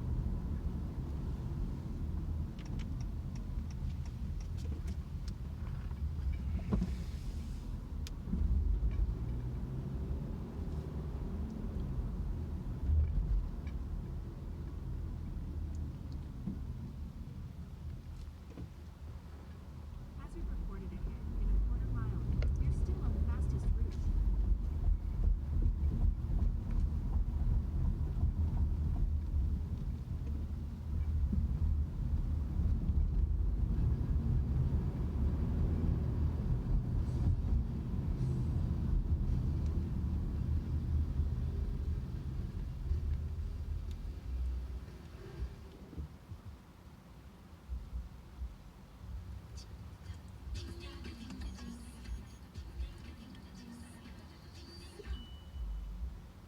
Hang with citizens. One ding and you're done. Citizens made regular. We met in Central Park. His dog Scout ran right up to me. There was this instant connection. Okay.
what's it matter anyway?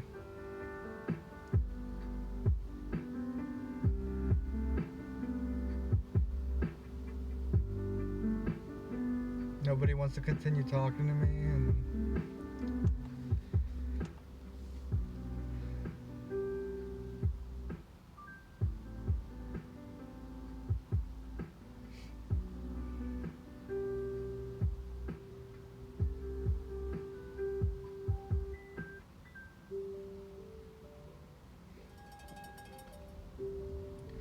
I don't know. It's hard to describe. I usually try to, I don't know, if they stir something in me or if I feel something in my heart, I don't know, that's usually good enough for me.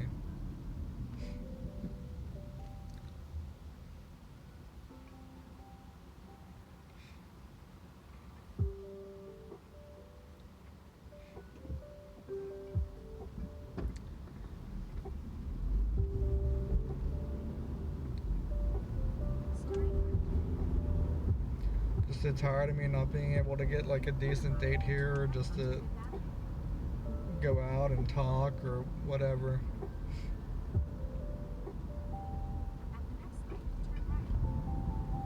Tired of always being alone.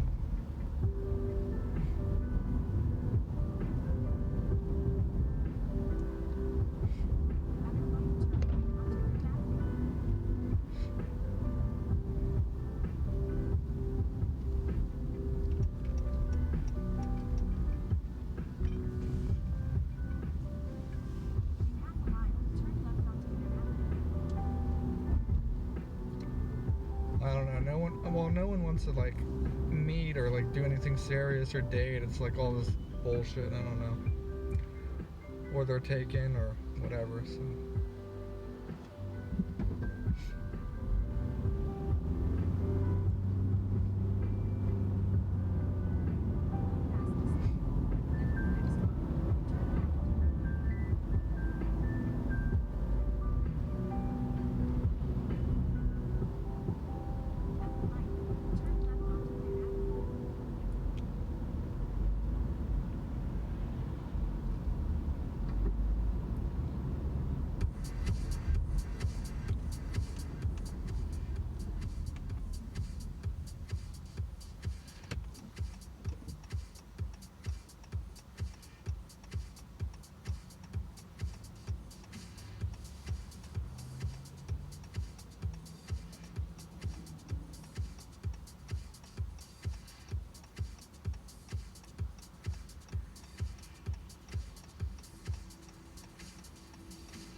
Thanks, Princess.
wanted to drive back to that hospital, but she's not going to be there.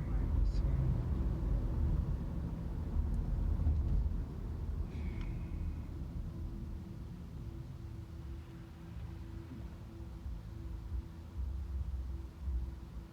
Tired, I just want to rest now.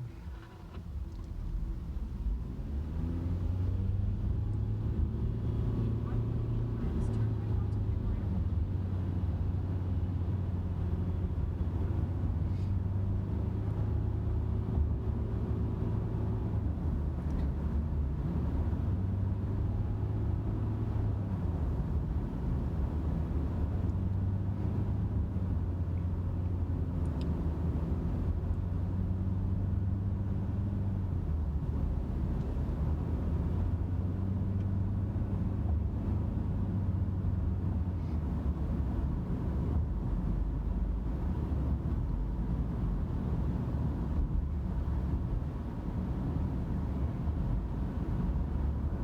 dating life has been a nightmare, so it's like, why would that one be any different, you know?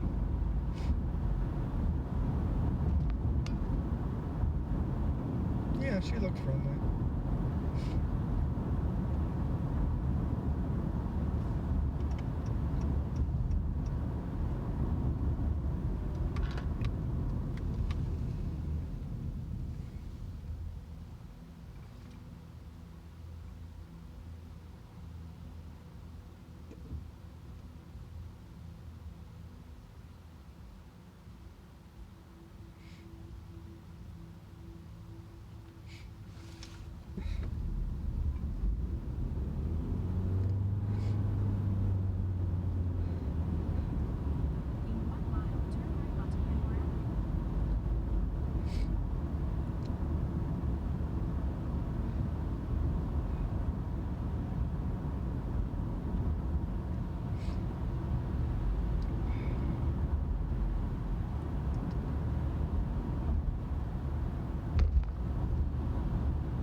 You know, it's really hard to cry and breathe with these stupid retainers in. Ugh.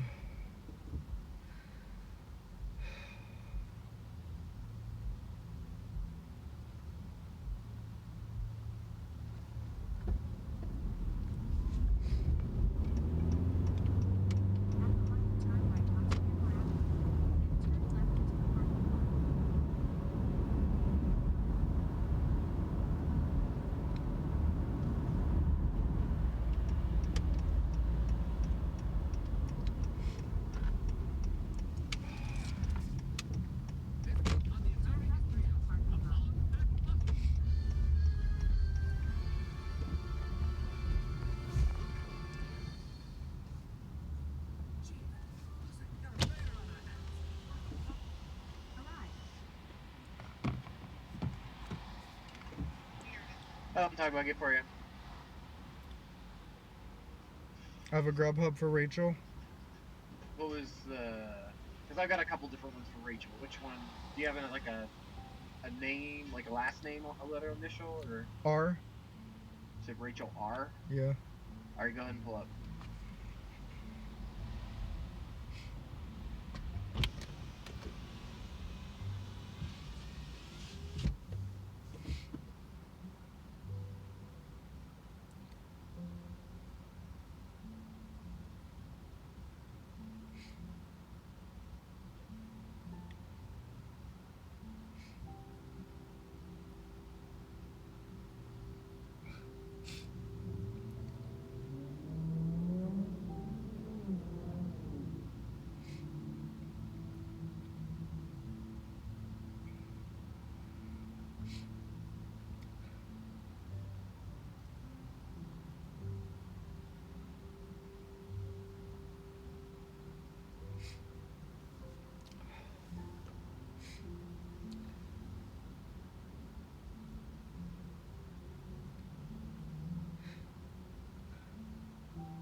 I mean, there's so many girls that I've like genuinely liked, but they don't like me back, or it just doesn't work out. So.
I don't know if it paused during that, but I was saying that I don't know. There's so many girls that I've liked, and they just didn't like me back. So.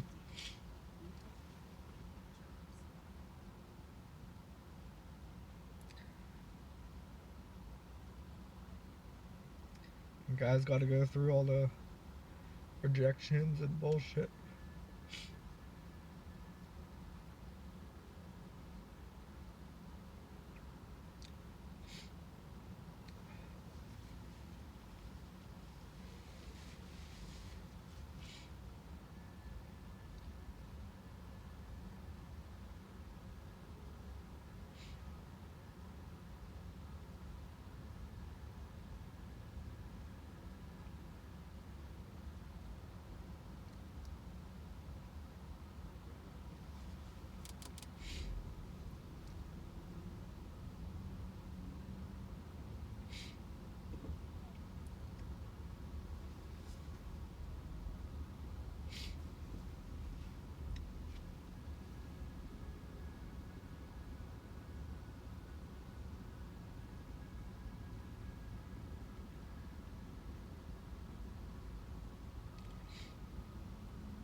Mm-hmm. Did I have a quesarito and a chicken chipotle melt? Quesadilla, quesarito, beef burrito, and chipotle melt. You said quesadilla and a quesarito? Yep. Okay. Alright, yeah.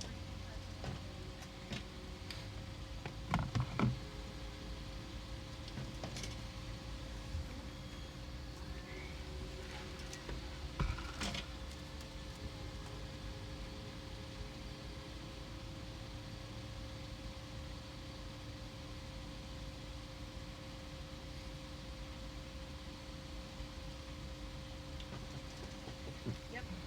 Have a good night. You too.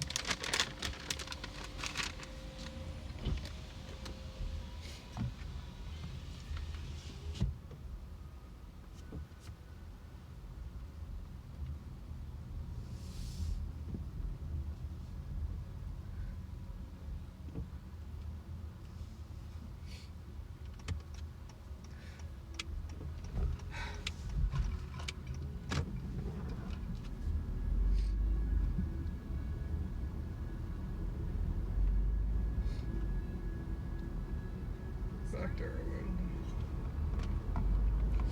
Stay in the left two lanes.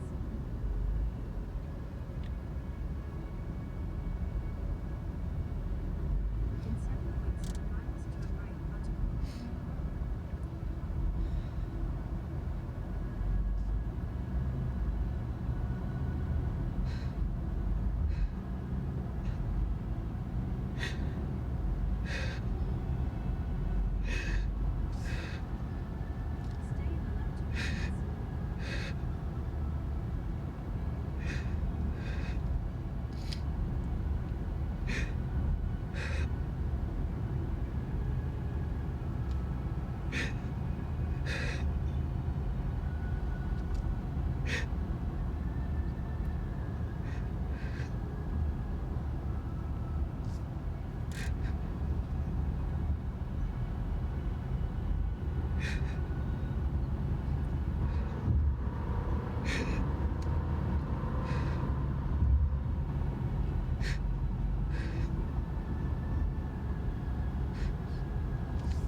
I've cried in my car alone plenty of times before.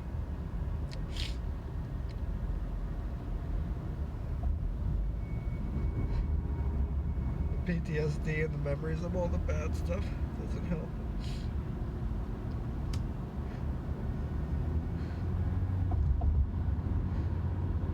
It's constant bad shit happening to me.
I see you, princess. I just can't talk right now.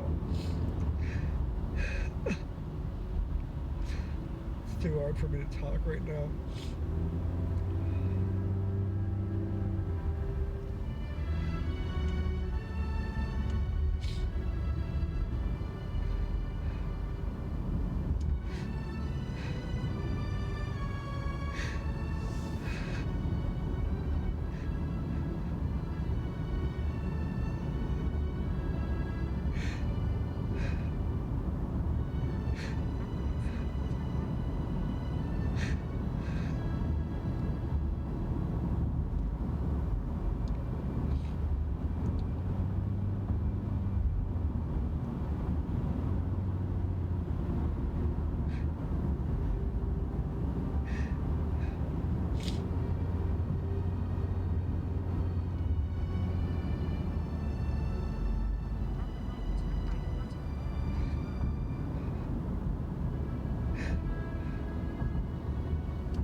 Children's Hospital in Pittsburgh.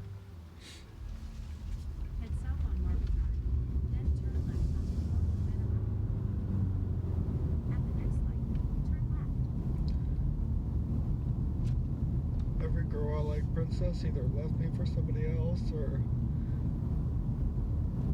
cheated or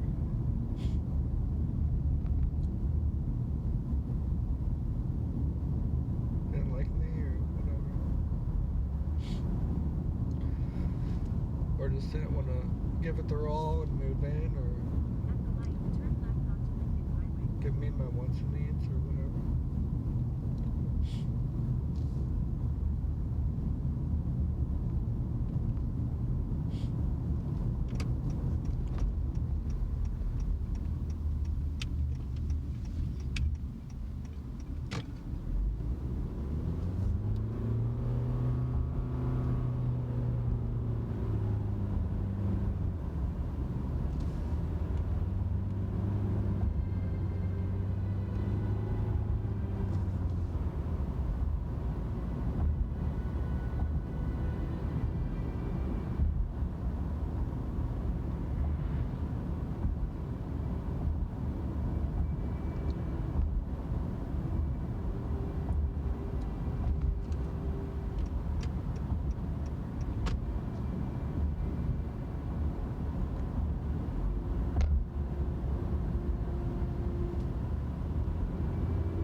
At AT&T, everyone, new and existing customers, can get our best deals on every iPhone, including the epic new iPhone 13 and iPhone 13 Pro with their amazing cameras. Why? Because we might not agree on our favorite TV show, the best place for takeout, or which viral dance to try next. But we can all agree, after this past year, everyone deserves something new. It's not complicated. Learn how new and existing customers get up to $800 off the epic iPhone 13 and iPhone 13 Pro with eligible trade-in at AT&T.com. Offers vary by device. Restrictions apply.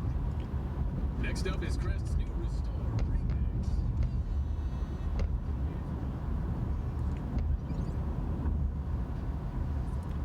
Or they're taken and I'm not good enough for them, so.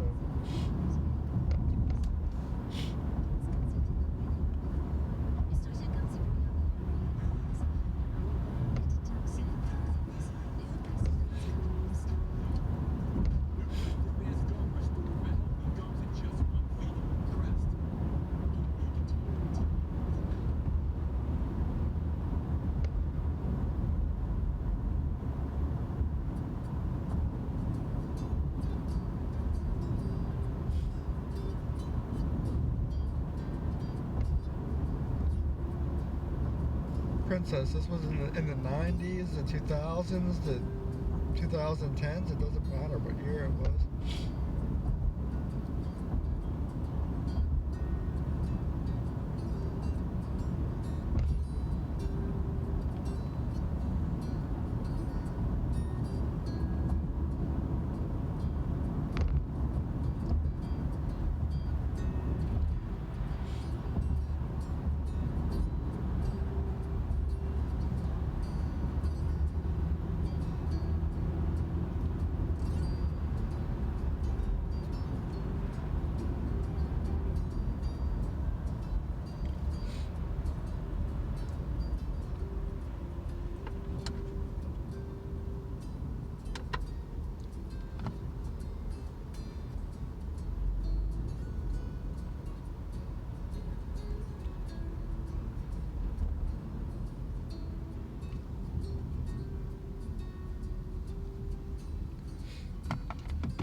I hate the brain and heart I have. Just because it feels that way doesn't mean it's right, though.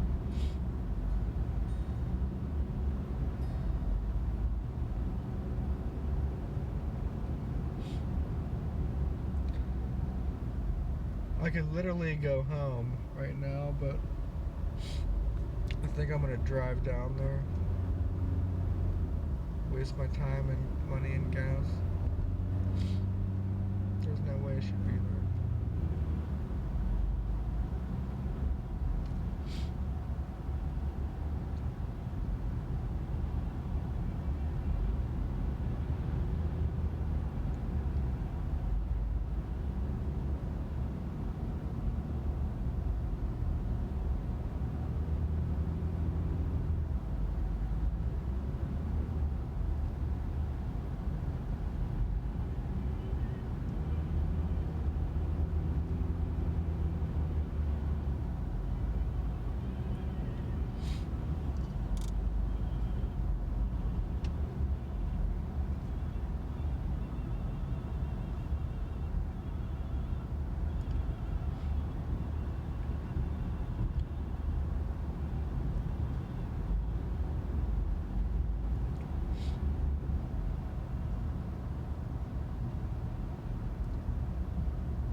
least there's a Taco Bell order I can do.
Taco Bell order down here, but I'm going to that hospital first.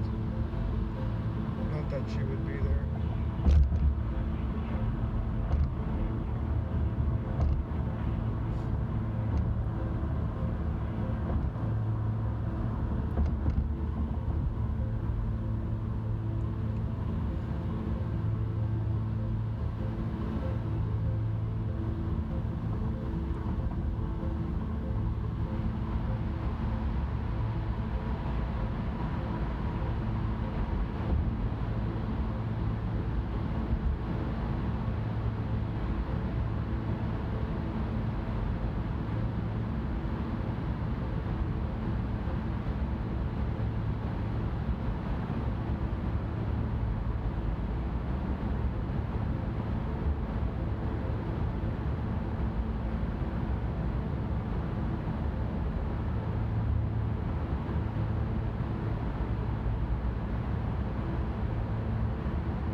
I said, yeah, I'm going to that Taco Bell. I'm going to that hospital first to see if that girl's there, but really doubt it.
Madison's dreaming the lone peacock now. And we are all tied up in the bottom of the ninth. Bases loaded.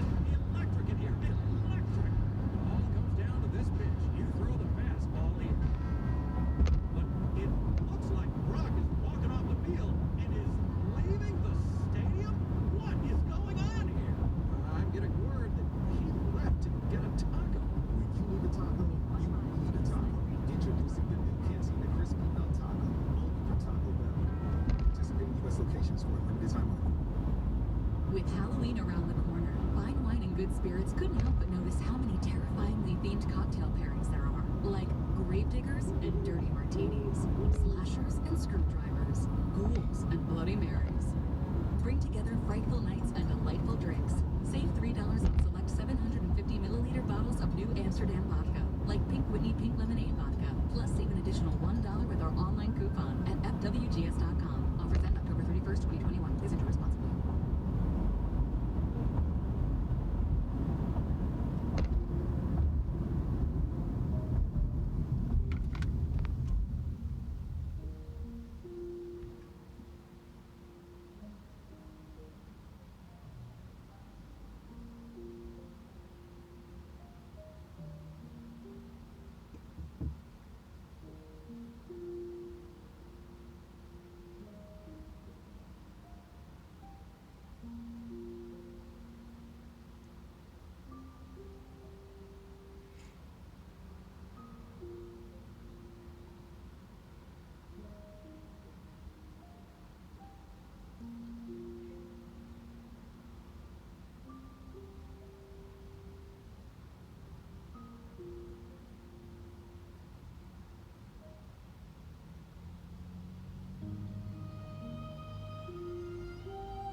Maybe you should have done the Taco Bell orders first, then go to the hospital.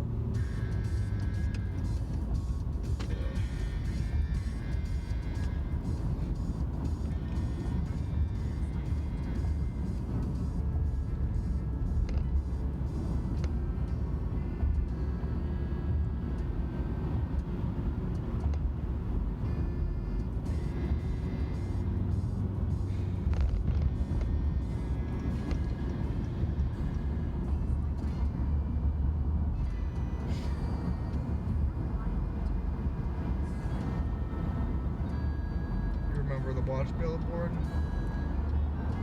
You got a good memory, good eyes.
can't wait here because I have a Taco Bell order. Destination is on your right. UPMC Children's Hospital of Pittsburgh. Starting route. The Taco Bell is 20 minutes away. Proceed to 44th Street. Then turn left. Turn left onto 44th Street. Then turn left onto Penn Avenue.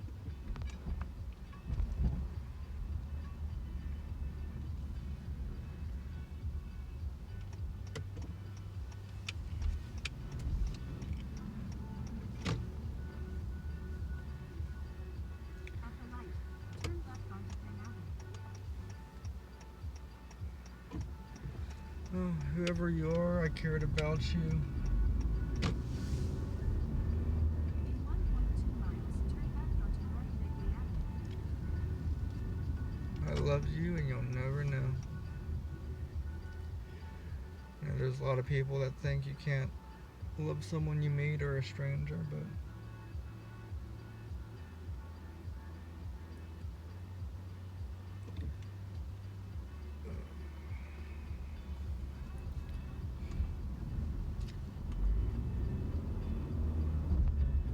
I'm pretty good at feeling people's souls.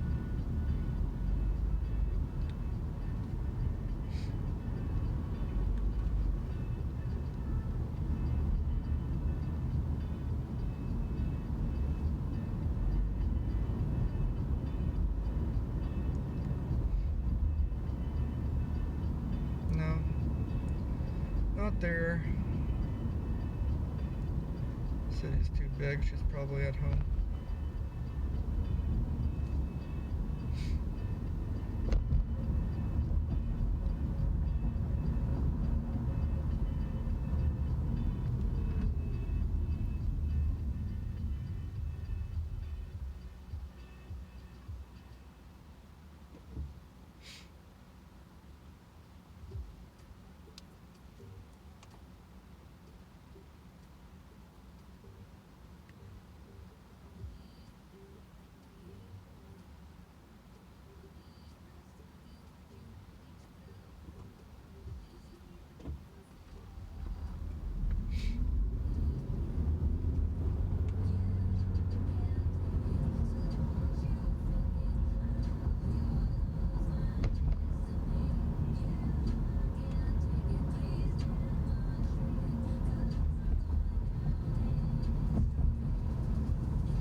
Yeah, to you it's amazing, I guess, how I could love somebody that way, but most people don't care. Most people, it doesn't matter. In 1 mile, turn right onto Allegheny River Boulevard. And it usually just leaves me hurt in the end anyway, so.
I just would have felt a lot better asking whether she said yes or no. Would have been happy with that. In 2.7 miles, turn right onto Sandy Creek Road.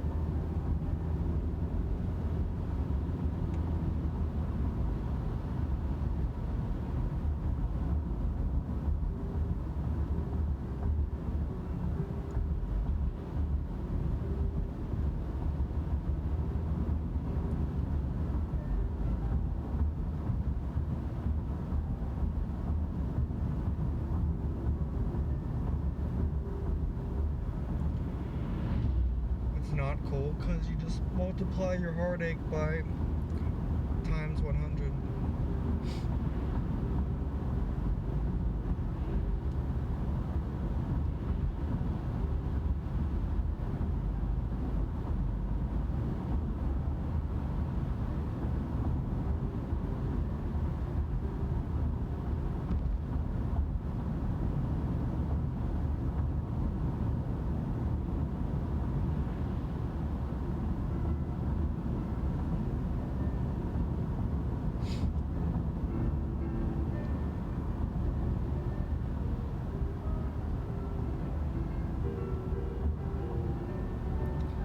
If she didn't move around so much, I would have asked if she didn't drive her car ahead, and I don't know, maybe she was trying to get away from me.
a chance I'll ever see her again.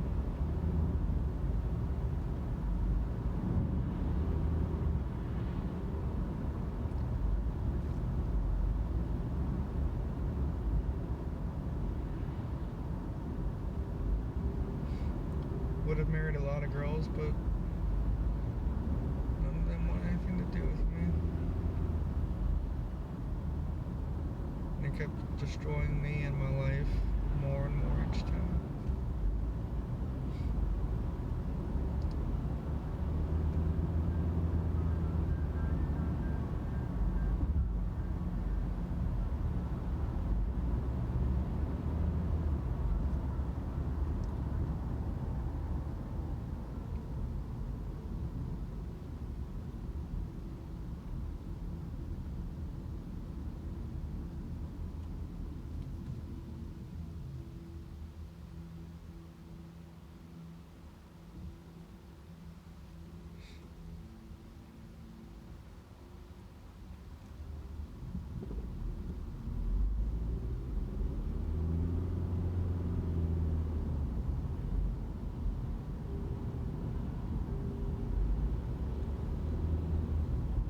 Turn left onto Line Home Road.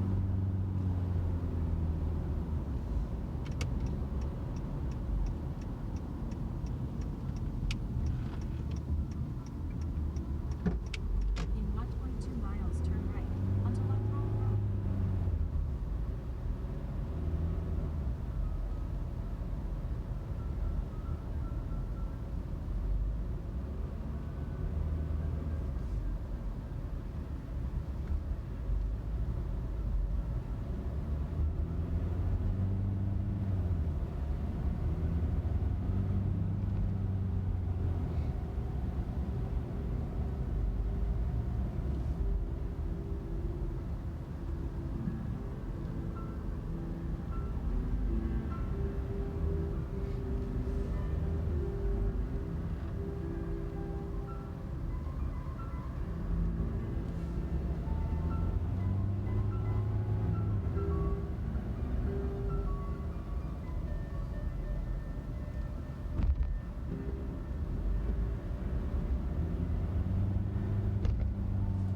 Where the fuck is this Taco Bell at? At the next stop sign, turn right.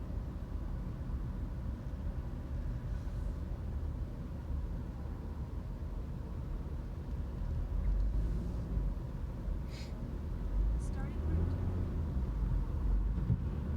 At the next stop sign, turn right.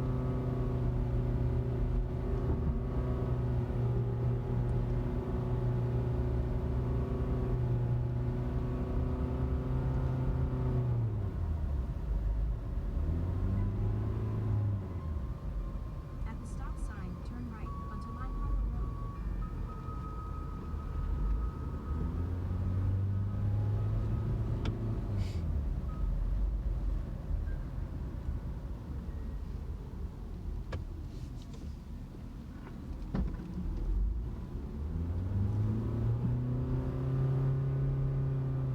At the next light, turn right.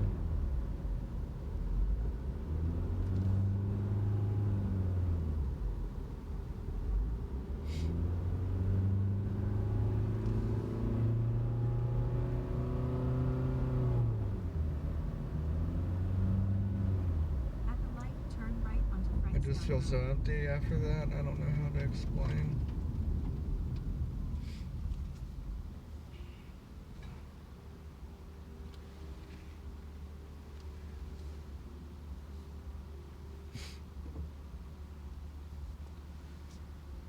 Disappointed in myself and empty.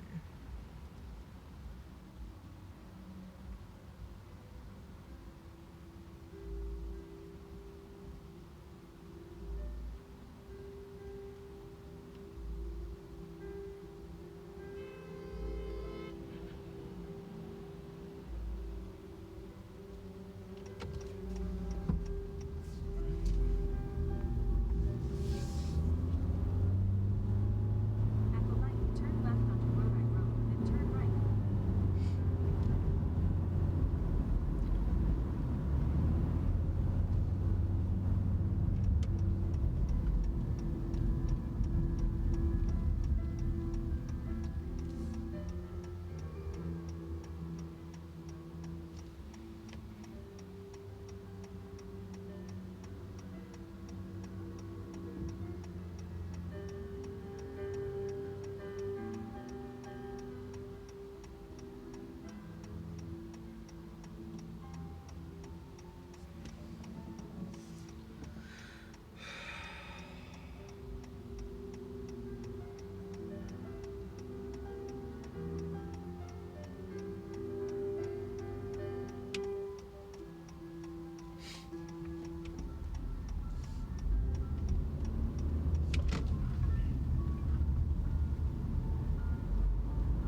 Bell open? I guess we're gonna find out.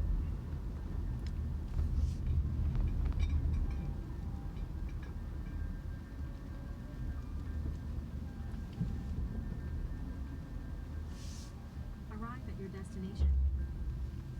Arrive. Close at 11. Oh, I guess they were closed at 11. Anyway.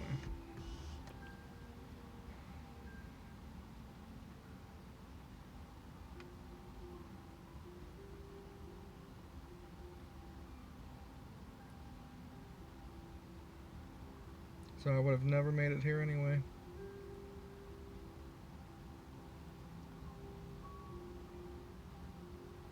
I am shocked that you're still here. Why though? I'm not important. I'm not interesting.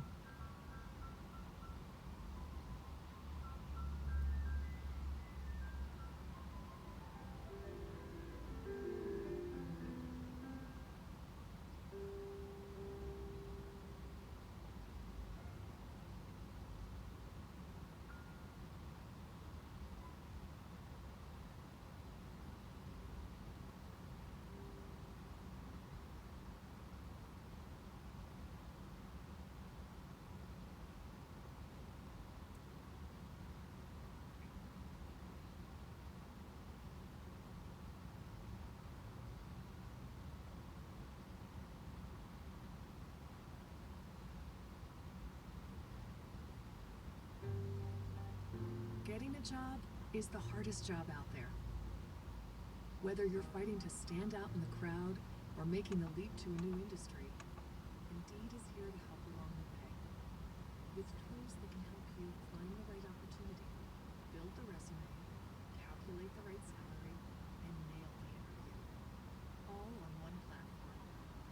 Indeed, we help people get jobs. Introducing Voco Hotels, where each hotel has its own character and style, and our attentive hosts make you feel right at home, leaving you to unwind your way. Welcome to Voco Hotels. Come on in. Click or tap the banner to find out more. From 20th Century Studios. I request a duel to the death. The studio that brought you The Revenant. I am innocent of the crime! And Ridley Scott, the director of Gladiator. I will not be silent. Matt Damon. This man do nothing but evil! Adam Driver. The accusation is false. Jodie Comer. He must answer for what he has done. And Ben Affleck. No, it must. In the unbelievable true story that is now the cinematic event of the year. The Last Duel. Rated R. Under 17 made without parent. Now playing only in theaters.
I love how a car pulled up behind me.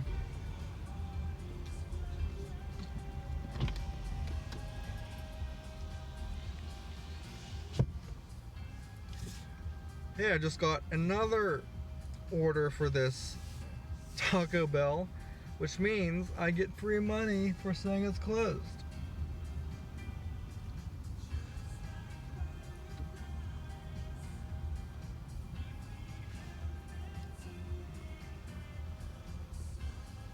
Starting route.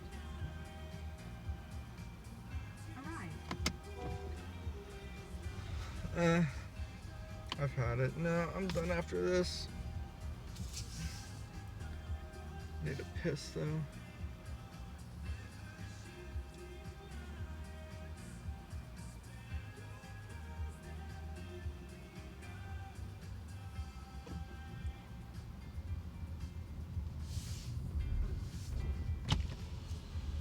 free money. Marked as closed.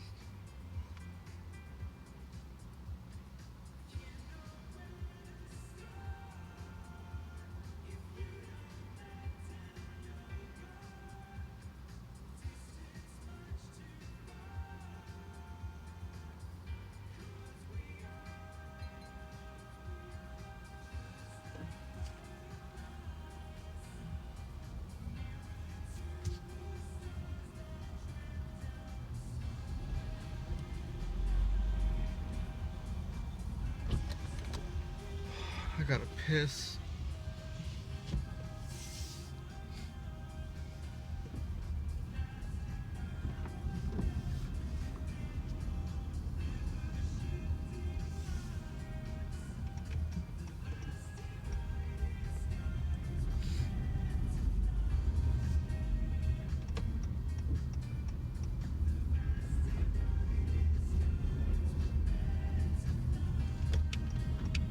Go in this Planet Fitness to piss if I can.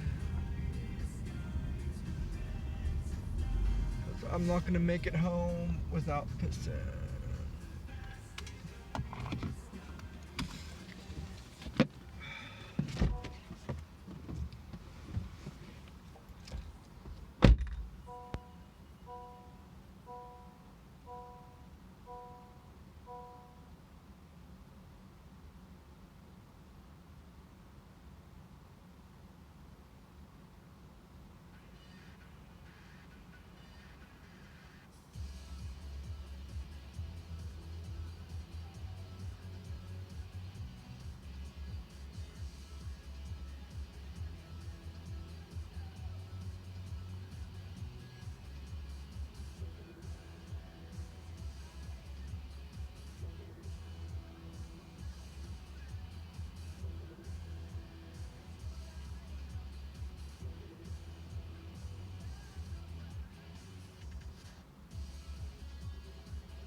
Did my app thing while I'm gone. Terrifyingly themed cocktail pairings that are like grave diggers and dirty martinis, slashers and screwdrivers, ghouls and Bloody Marys.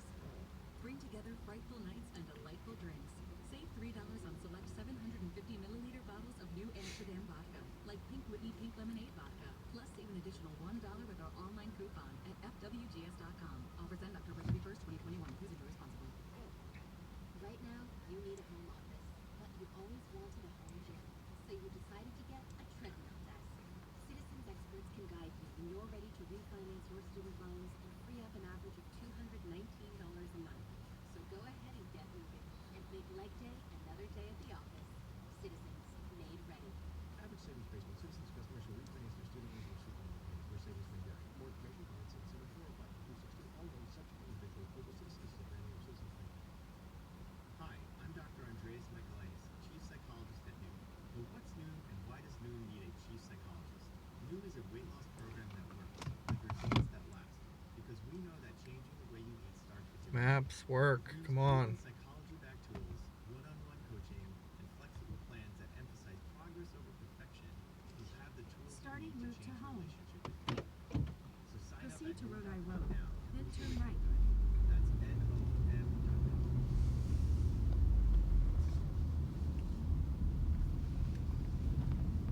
Turn right onto Rhode Island Road.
it's funny. The only thing I ever wanted was love, good relationship.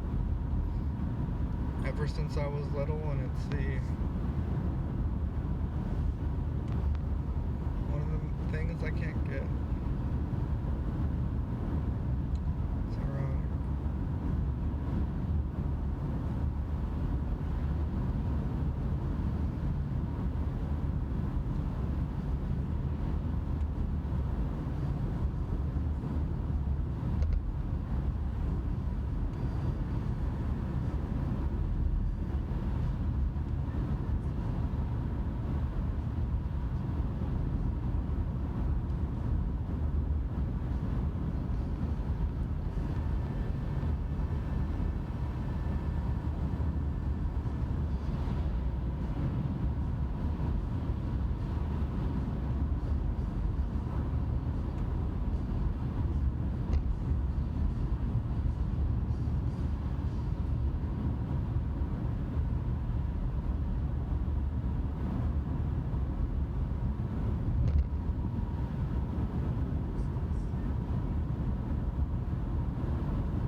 Alright, Princess, thanks for staying.